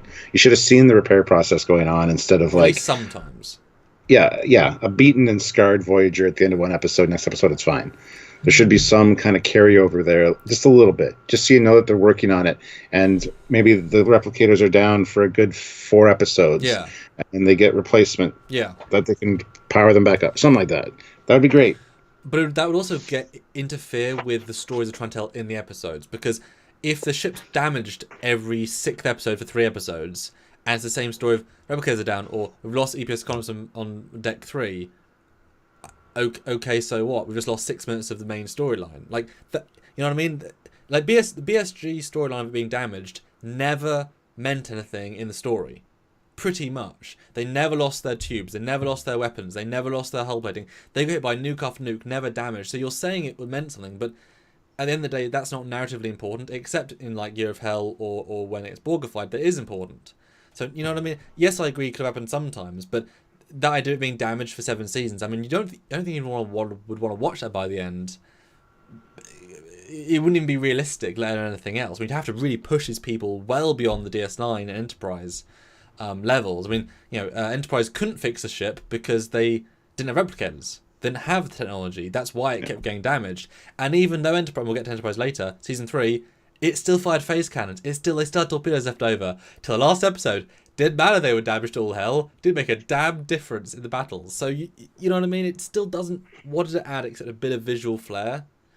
If it's not important to the story, Well, some would argue it added realism, but yeah, I see what you're saying. Yeah, as well as story based. I know I'm finding new arguments I never thought of before. It's interesting. Mm-hmm. But then again, they're some of the best CGI in all the shows. The most creative and interesting, and Prometheus way. So I think Voyager is TNG light, but with the benefits of all the technology, special effects. Westmore having perfected his craft over 25 years. So I think it is almost the best Star Trek, just not the best TV show. Does that make sense? Yeah. As a Sothalot says, I hated Janeway for her murder of Tuvix onward, her violating the Prime Directive, and then lecturing the Equinox crew. So I'm not buying that they can change. They can't change because we have to like them. I hate that Tuvix argument. Sacrificing 2 people for 1. She saved two of her crew. So she saved 2 people. Yeah, what you need to do is put Tuvix, beam him somewhere, store his pattern in the buffer, and then you have the ability to either form into a hollow matrix or an actual person. Yep, I was about to say. That's how you do it. There's a solution to the problem. Yep. No, I never bought. I mean, Tuvix are horrible in the moment, but it's like these 2 people deserve life more than this one person. Sorry, they were there first. They have all their lives, memories, families. I mean, Tuvok had a wife. How do you think his wife's gonna, Sorry, it's not a good argument. I get why it's powerful, but obviously, sorry. And Prime Directive, yes and no. I mean, how many times did Kirk break the Prime Directive? Often. Picard broke the Prime Directive like a billion times in season 1 because they hadn't designed it yet. The amount of times they talked to species they shouldn't have. Prime Directive, are you kidding? Material Defender throws in $5. TNG, DS9, TOS, Voyager, the animated series, Enterprise. Oh, wow. Don't consider Picard and Discovery real Trek. Also, quit hating on TOS too. That's embarrassing behavior. Who, us? We're not hating on TOS. Oh. Although then it's ironic he says stop hating on TOS as he hates on Picard and Discovery 1. Like, that's ironic. Saying they're not real Trek, and therefore the people that watch little bit hypocritical. Like, I love you, mate. Those people aren't real Trek fans, which really bothers me. The Trek fan is somebody that likes Star Trek. I don't care what they like, as long as they like something in the franchise. They're a Trek fan. I'll never know true thoughts from anybody. It's like somebody who likes 09, who thinks Chris Pine's hot, who likes him because he's in it, and goes to conventions wearing the miniskirt because she wants to be part of it. Still a Trek fan. Even if she's just for the fine pine arse. Still a Trek fan. Even if it's surface level, yeah. Yeah. I mean, not the ideal Trek fan. It won't help CBS at all. Only Trek fans like us will really help CBS, who will buy the costumes, buy the DVDs, buy the... We are the Trek fans they want, or at least they need. Not the ones they want, though, which is the confusing bit. Yeah, it's like the Batman thing. Yeah. Jeff Jacobs, $2, 150. The march to 200 continues. Ooh. Hashtag make Jeff pay. Hashtag you are the best fans. Yes, you are. 160 of you. If you haven't hit like, please hit like yet, or like now, yet, whatever. You know what? Shut up. It's not that I wasn't convinced how good this one will go, but you guys are doing effing brilliant. This is really great. Great conversation, great discussion. Great super chats, and you guys are helping generate that. So well done. Well done. Yeah, Eugene, 500 rubles. I love a short story about Voyager ensign slowly going insane from seeing shuttles destroyed, then appearing back in the bay the next morning, and finally learning in the end that they weren't any shuttles in the first place. And it was just all one holodeck test. Now, we watched a video recently, certifiably in game, was it?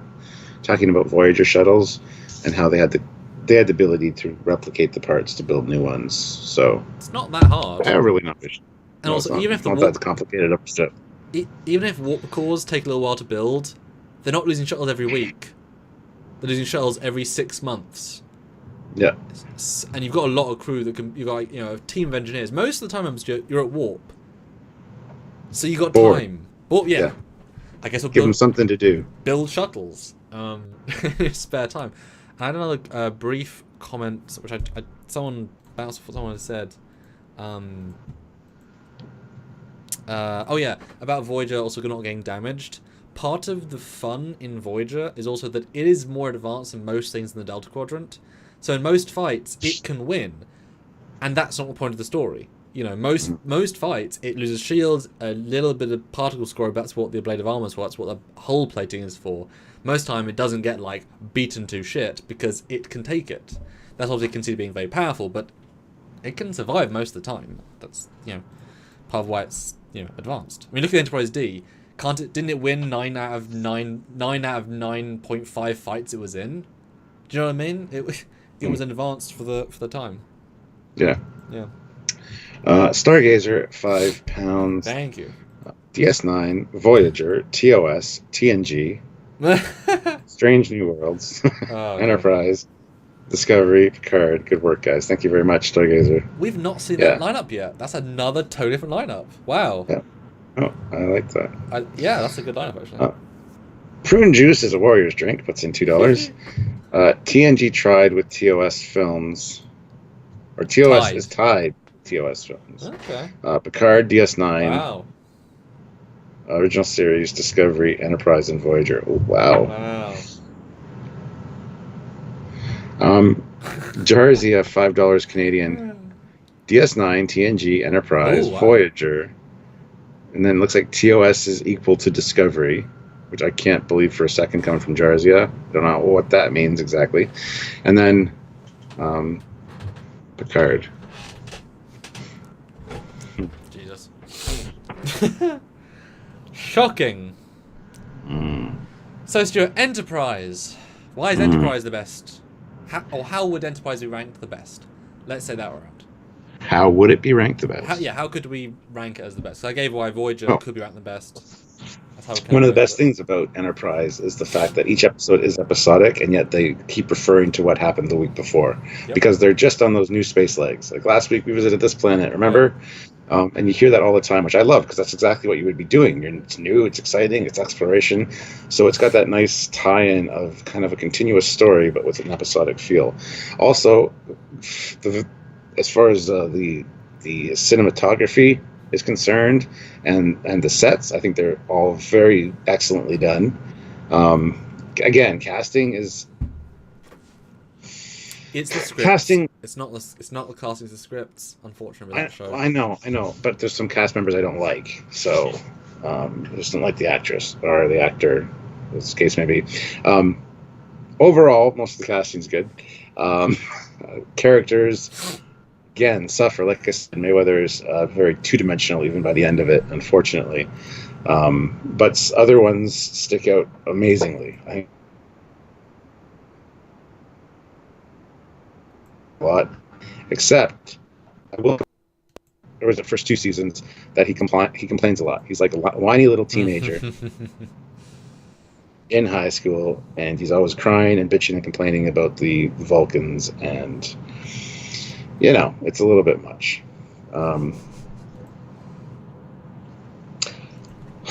Plus, seeing a new era of Federation, new era of Klingons. Well, an old era.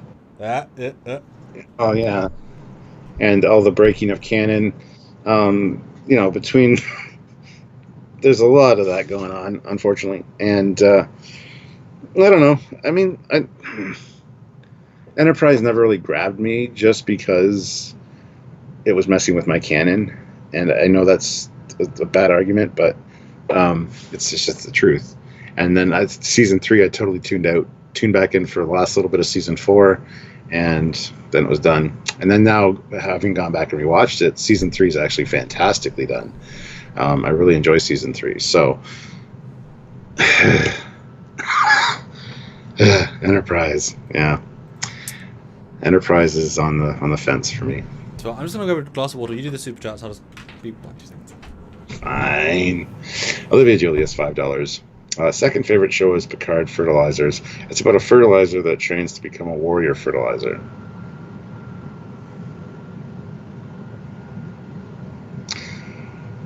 Captain TOS 69 puts in $2. DS9, TNG, Voyager, Enterprise, TOS, Picard, and Discovery. Wow. And then we get Jarzia with $5. TOS is closer to real Trek than Discovery, but it's aged horribly to me, hence why it's lower down the list. Star Trek 1 through 6 are undeniably better than Picard and Discovery. I would say definitely undeniably. Very much so, yes. Better. And it's aged horribly is not... I'm kind of hurt to hear you say that TOS has aged horribly. It has in certain aspects, for sure. But not in the writing aspects. The storytelling, the characters. It's all visuals that you're talking about. You know, which is set. So I was... Because I'm just going to say, hold on. Continue that, because Discovery is going to age poorly in the storytelling department, in my opinion, more so than the visuals. Well, and even that, like, the Discovery Bridge is nothing. Like, it's a generic non-thing. The corridors are nothing. Like, the art design, I mean, some of the Klingon sets are more interesting. The sarcophagus ship is certainly fun. But the art design is awful. I mean, just appalling.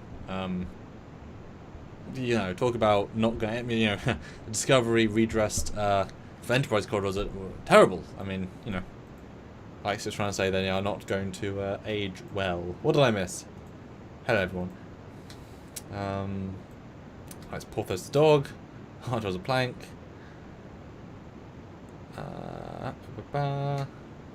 Stuart, man, your internet.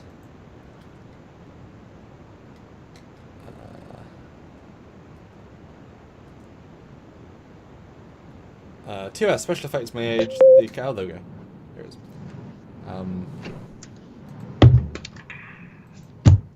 Hi guys. Oh yeah, I was going to say. So when Marie was here pre-pandemic a while ago, we watched the Amoeba episode, Space Amoeba, right? That one, whatever it is. I hadn't seen that in years, and she'd only seen like 3 TOS ones, and so I didn't remember it that much while watching it. And I'm like, this is really rather good. And this was made, you know, 54 years ago, and she has no expectation. She enjoyed it. So not watching any Star Trek, who has all the preconceived notions of it looking old, because the story's good. Like, you understood all the character. Anyway, just they hold up for the most part. Yeah. Enterprise though, so Enterprise is a weird one because that's the one I truly watched live. Like I watched into Voyager, but I mean where that level of memory is very, you know, I have a weird thing with my early memories. I don't remember them very well. But Enterprise, I remember the first episode, the last episode, great, all of it. Enterprise for me is just the vanilla show. And I've said before, it's remarkable to me how the same team went from Season 7 of Voyager, which is a good season, well told, not the best, but still good, and suddenly dropping quality so drastically to Enterprise Season 1. Now, in the same vein, how do they go from TNG Season, say, 4 to DS9 Season 1? How do you drop quality so drastically when you have learned the lessons? It happens. Fine, sure. But the drop in quality is so drastic. Okay, maybe the CGI is better, but how have they forgot all the lessons? You know, they are not interesting characters. They are not that interesting stories. It's so vanilla in comparison, which is sad because Scott Bakula, excellent actor, ton of range, really likable, wasted for a ton of that show. Now he improves a ton, and he's got some really great moments, but somewhat wasted. He's fine, but he should be great. That's why they cast him. If he was offered the role, you know, that he was there. They wanted him. You know, they didn't audition.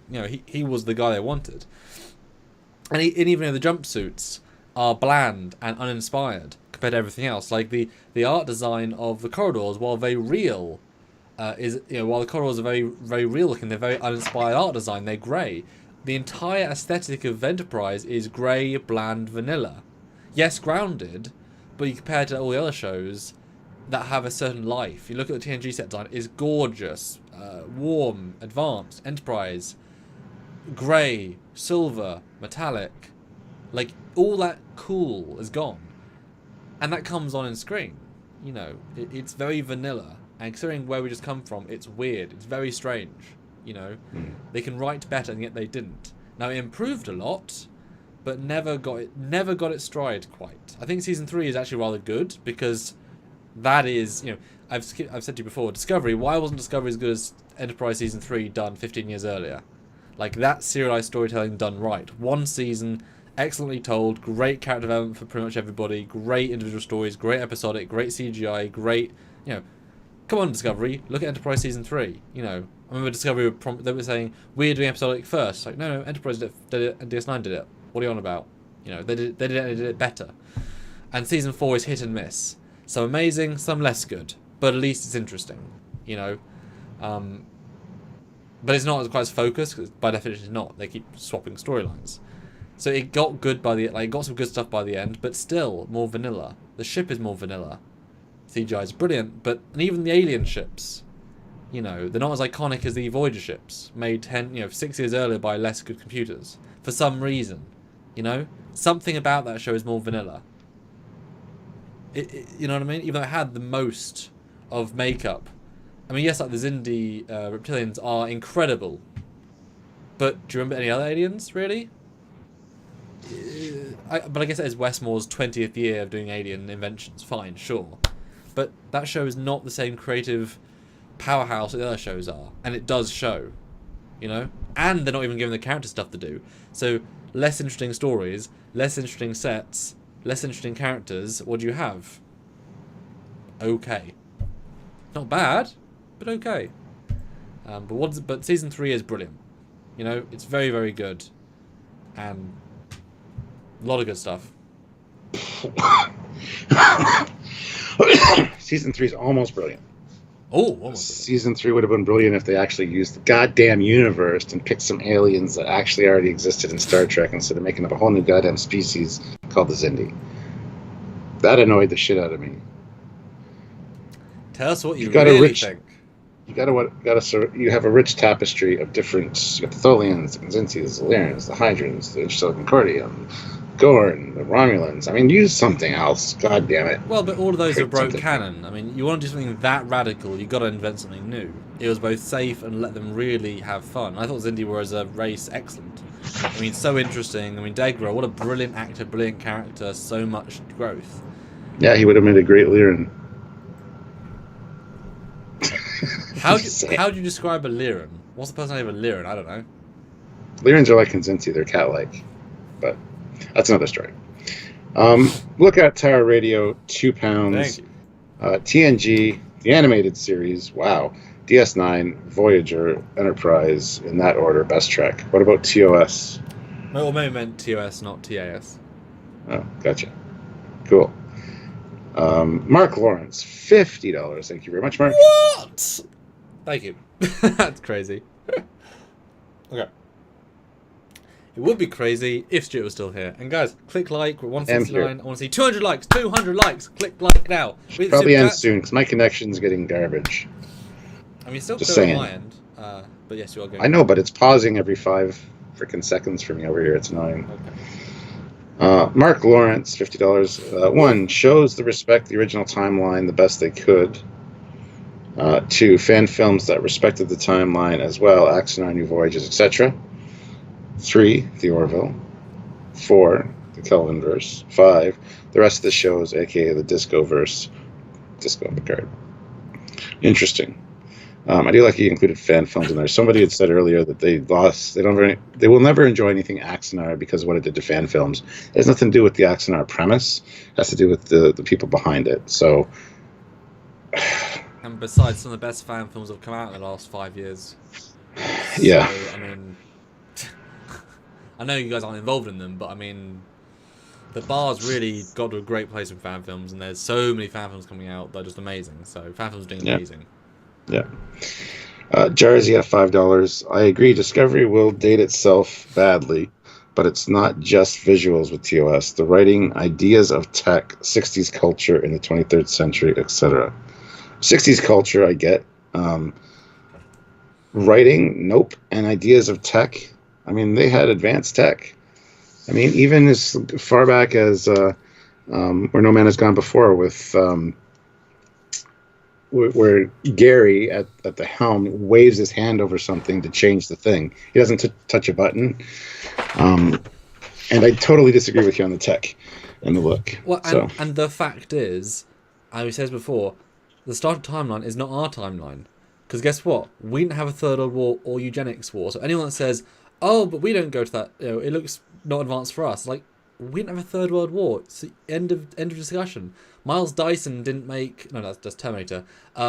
Henry Starling didn't make a processor and then leave in a 20th century time ship. It's not our timeline. The tech of TNG is advanced compared to TOS, is compared to their 1990s. We're going to have more advanced tech, sure. Doesn't matter. It doesn't. It's irrelevant. That's a mute argument. Oh, you're retconning just by saying it should be modern. It should be our tech but updated. You're retconning so much of Trek. What are you gaining? What are you gaining? That's why you put Trek in the future of Trek, because then you can have the modern things like holograms, and everyone's happy. It's you're only hurting yourself, CBS, and you should know that by now. Yeah. Demas Alves, $5. Thank you. Late to the party. Here's my fair mates, and then rewind. So we'll see you when you get here in the future. Enjoy. Lookout Tower Radio, £2. Something for 200 beers for Samuel's birthday drink. Thank you. I don't like beer, but I'll take it for cider. A very small percentage of one cider. Or half, I guess half, so yeah. And Super Cruise 63 puts in $2. Wrath of Khan, then DS9, TNG, TOS, Voyager, Enterprise. That's tricky.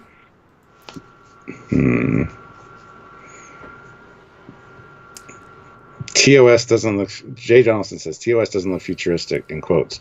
Yes, neither will Discovery after a couple of decades.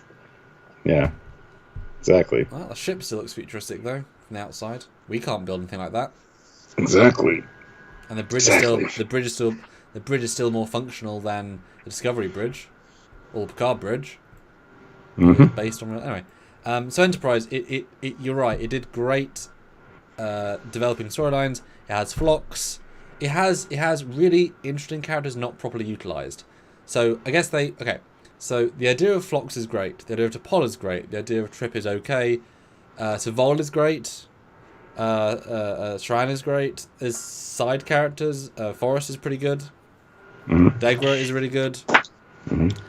And not that something can raise it too much, but Intima Darkly for me is top echelons of Trek. Everything about that is golden, pretty much. So that obviously raises it, and again shows what they could have done. The show was made by talented people, just not quite achieving. But obviously has lots of ships and sets and tech, and I love the Bird of Prey, I like the bridge and all that stuff. It's just a missed potential show, but it wasn't bad. It was just less great. But season 3 is good.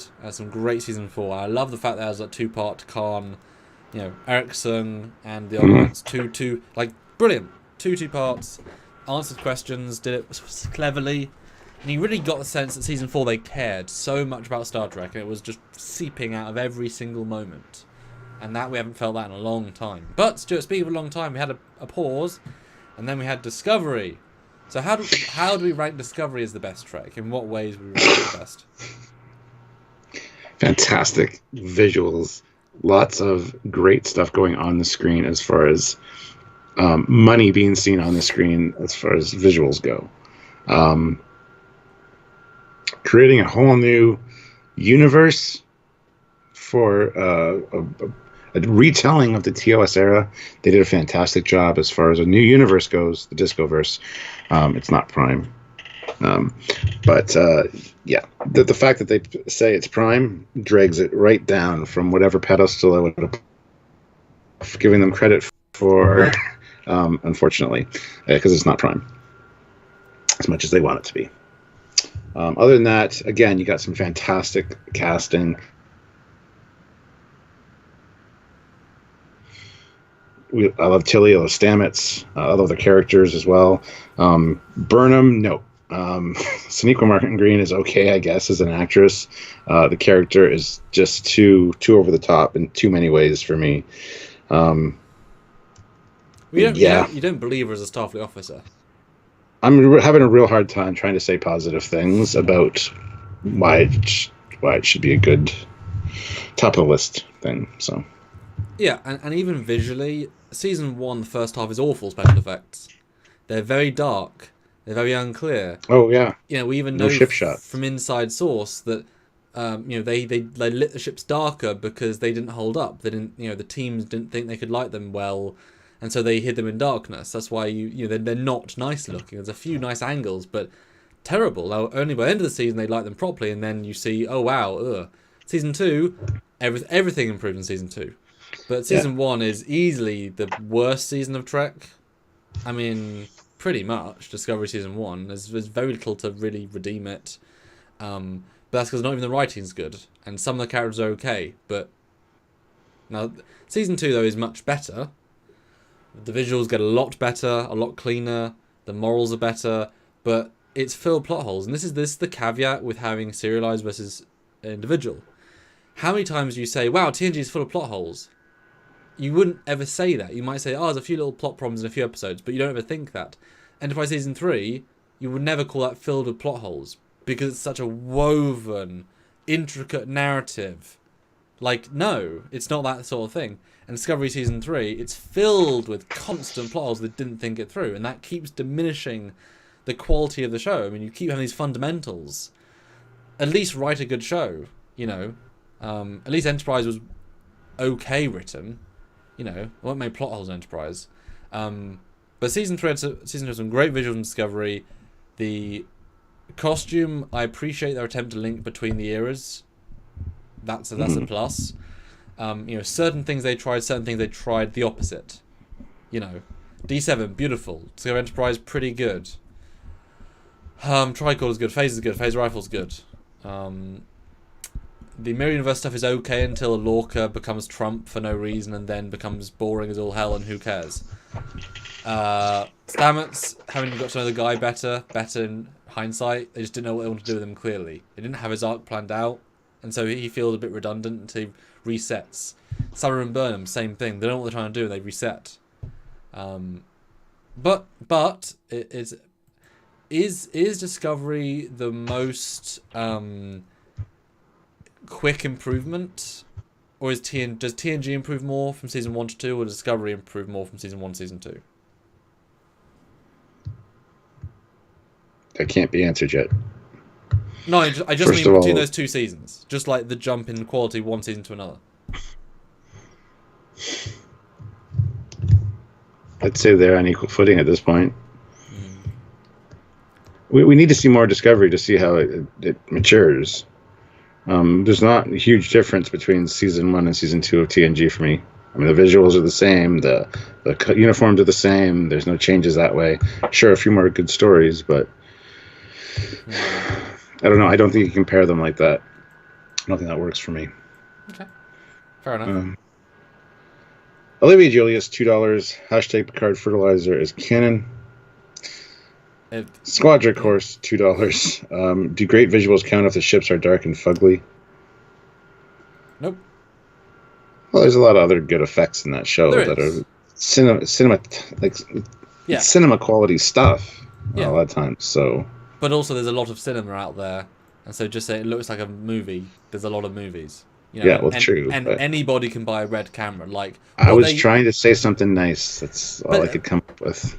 It's like the kit they used to make that YouTube channels use. Linus Action Tips, who I'm sure you've heard of, he films everything on red camera, same as Discovery, just for reviews of tech. And it looks really good, you know what I mean? It's and I hate the sets. Terrible sets. Yeah. Material Defender, $2. Hashtag Cardassian Lives Matter. Rest in peace, Damar. Yeah, poor Damar. Poor Damar. Like Damar. Josso, £2. For me personally, 1 is TNG, 2 is Enterprise, and 3 is TOS. Wow. Interesting. And there's no other ones on the list. Well, top three. Okay, so why is Picard? How is Picard the best, or could be ranked the best? I don't know. It's your turn. Oh, okay. I went first last time. Oh, sure. Have fun with that. Their attention to detail for new uniforms is nice. The fact that they, where they want to use canon, they do it well. Because of Shaban using the little references, they're caring about little canon is great, and the uniforms. Kind of big canon is a bit more problematic, but I mean they're in the future, they can do what they want. The Romulans are great makeup. They get them flawless, spot on, perfect. Mwah. Because they didn't change anything. They actually went back to like an older standard almost. Yeah, almost. The effects are fine. Better than Discovery in some clarity, but Season 2 of Discovery looked better because they had more money and more time, more energy, and better models. Oh, the holograms. Some gimmicks are really good. Some gimmicks are really bad. The bring a sword to a blaster fight. Bad gimmick that is dumb. But the episode of Riker and Troy is Marina Sirtis, best Troy since mid TNG. So that is a hell of a thing. Riker less so, but that's fine. Best Troy for a long time. And good use of Brent in uniforms. Wish we had more of it. You forgot the anal raping of some very classic characters like 709, Icheb. I was being positive. I know you were. I couldn't keep listening to it. That's all. Yeah. Lots of problems. Very little good. We do point out the good in our reviews, but there's just not a lot of it. Rios is great. I mean, yep. I like the character Rios. All the other characters are kind of crap. Like, let's be honest. It was nice seeing Hugh and stuff back, but then having them just be killed. The problem is they actively ruined their own characters. Like, they ruined Raffi with her introduction. Yep. They ruined Dorati by her middle to end. They ruined O by her end. They ruined Narek by his end. They ruined Sutra by her end. Daj was pretty consistent, but boring when you watch it in one big go. She has very little of great interest. The daughter's fine. Warrior of the Wilderness. And they ruined Picard throughout. Yeah.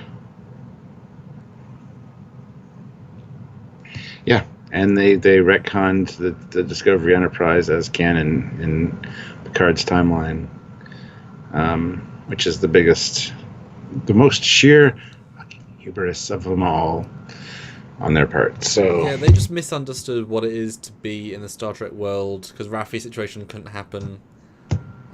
They misunderstood how technology works, and it could have happened if she was living on a different planet. Yes. Like if she was on the Romulan planet. Imagine if she'd been dropped off there, couldn't get a transport out. That would be fine. No one wants to give her stuff. Yeah, wow, boom. That easy bloody fix there, Stuart. Jesus. Mm-hmm. It's not rocket science. Yeah.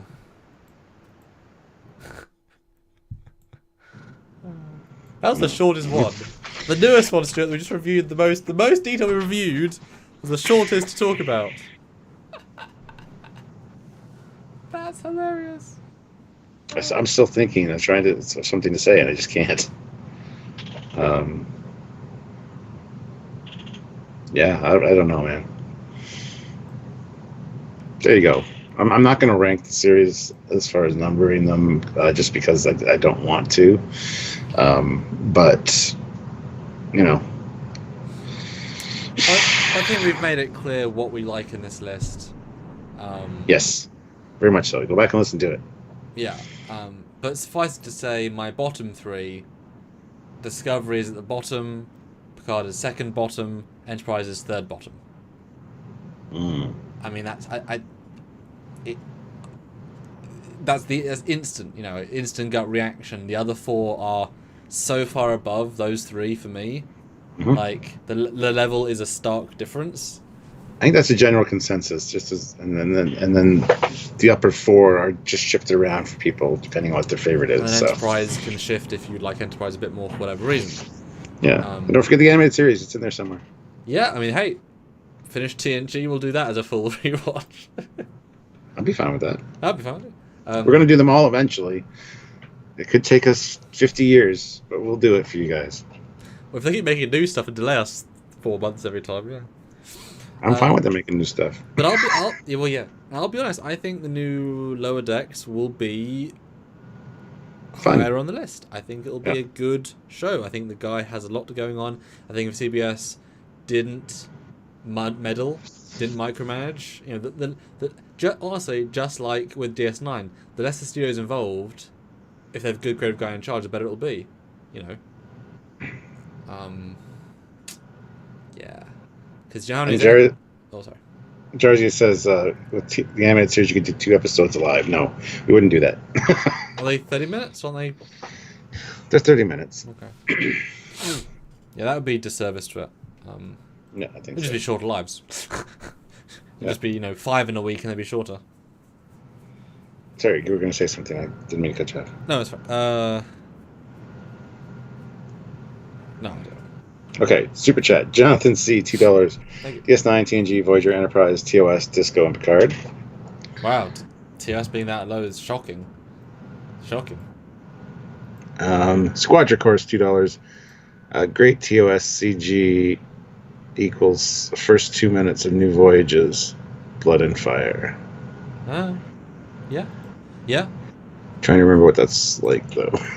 Yeah, I'm going to Google it now as well. I mean, it is. I mean, you put Tobias in.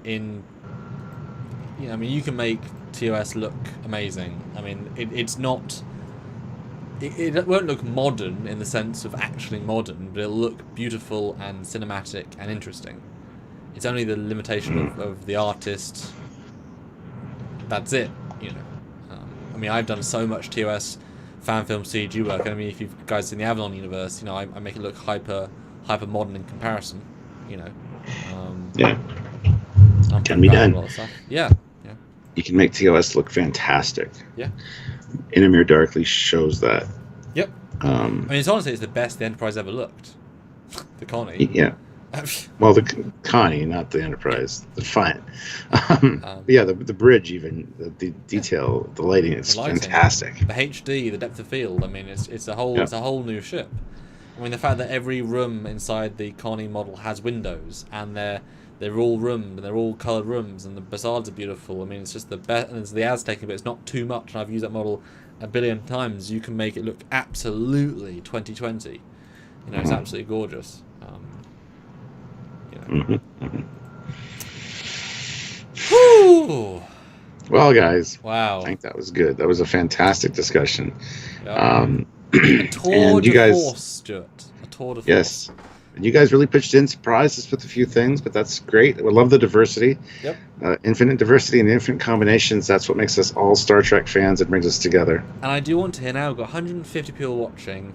Put now in the comments, do you think we were fair, balanced, respectful, not neutral, but I mean, do you think we gave everything a fair shot, both sides of the argument? I really want to know, do you think we did a good job there? Because obviously we have our own personal preference, but I like to think we did a good job in representing both sides of both sides. I think that is important. I'm sure the Picard fans are going to say we didn't, because we didn't really try much. I was thinking... sorry. We tried a lot. I was trying to find these things. I mean, it'd be great if you look at my eyes, like my brain whirring. Click, click, click, click, click, click, click, click, click, click. Okay.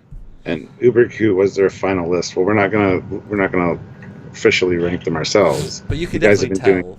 I mean, yeah. If you listen to the discussion, you can tell what our favorites are. Yeah. But let us know if you think it was fair, at least fair enough, or balanced. So, yes, it was fair. You guys were awesome. You critiqued it fairly. That's different than being snobby. It's a matter of opinion. As long as you are honest and respectful, how could you go wrong? Yeah, exactly. Jarzy didn't give Enterprise a fair shake. I mean, it's fine, but You know, some amazing, but a lot of okay.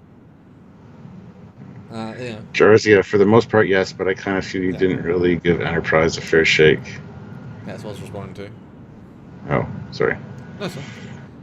I mean, yeah, you know, it's hard to, you know, can you name 5 season 1 episodes that isn't Broken Bow?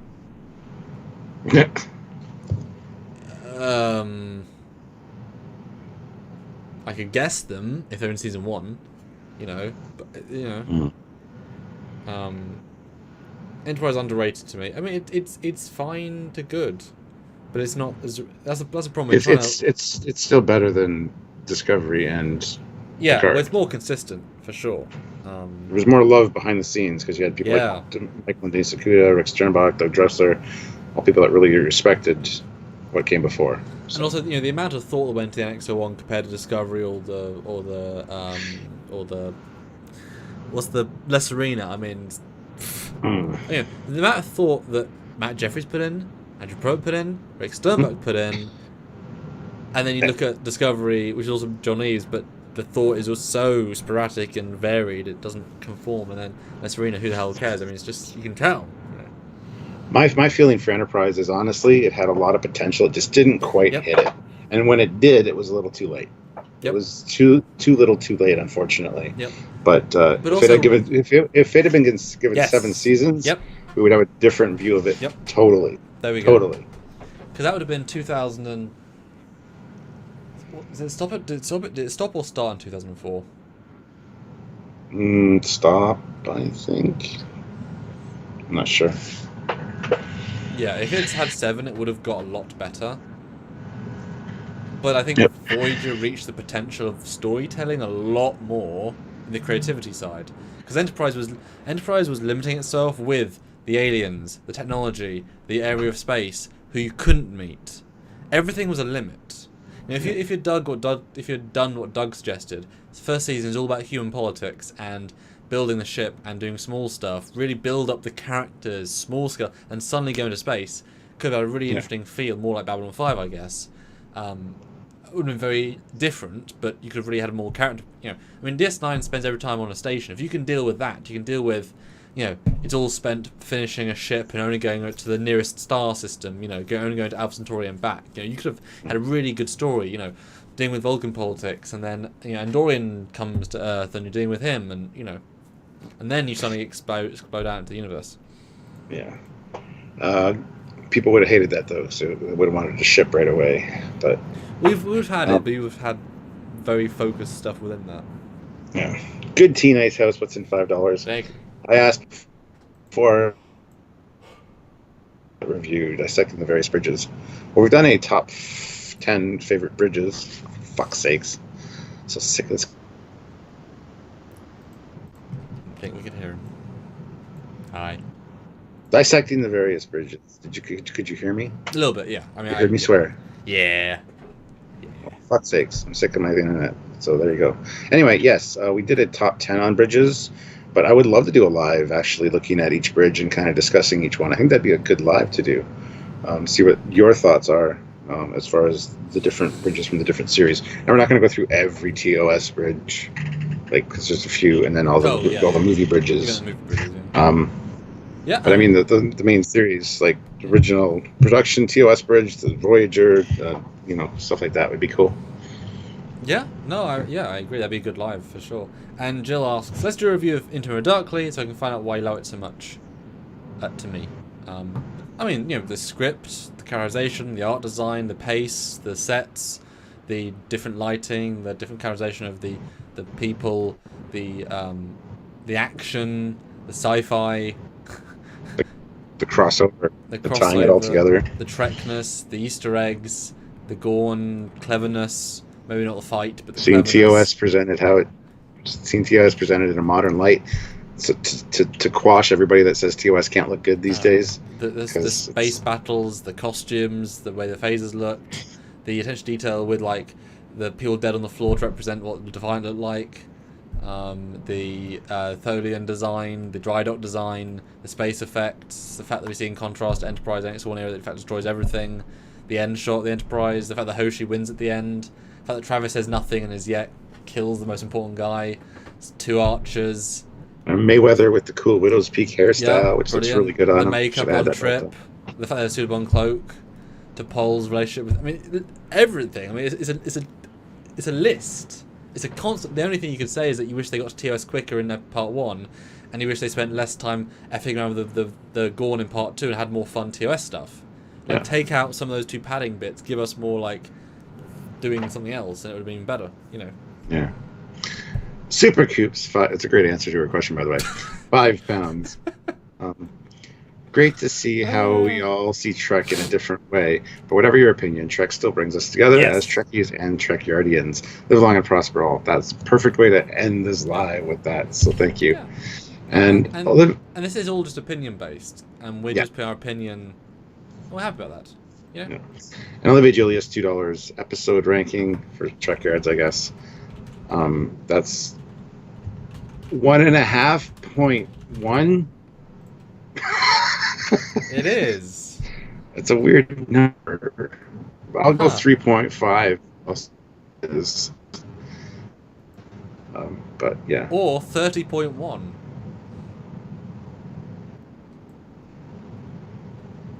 There you go. Yeah. Anyway, guys, that's probably good. We actually hit the 2-hour mark for this one. We didn't think we would. We were tired and we weren't sure how you guys were going to be. But it actually was a very great conversation. I really love that one. Yeah. And we didn't agree. Like, we had a spirited yet fair yet pleasant debate.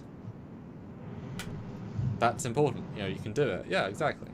And guys, next time you see me, I'll be 27. So say goodbye, 26-year-old me, and let's celebrate that fact on either Saturday or Sunday, 13th or 14th. Next weekend. It'll be fun. I've mentally just crossed out the weekend for anything else to do. It's just, this is what we're doing, and repercussions of the actions of the drunk. That's what's going to be the thing. And obviously watch tomorrow's scheduled release. Whatever the hell it's going to be. I have no idea. A lot of content. Enjoy it. Yeah. All right, guys. Thank you very much for joining us. So Olivia's got the last super chat slot, which is awesome. Perfect. So we're going to end it before we... Yeah. Because otherwise she'll be mad at us. So thank you for watching, and thank you for your input, and we'll see you guys next time, Monday. Bye, guys. Oh, yes, Enterprise. In costume. Yes, and I might do a live on the weekend, but I don't know. Don't worry about that. Bye, guys. Bye.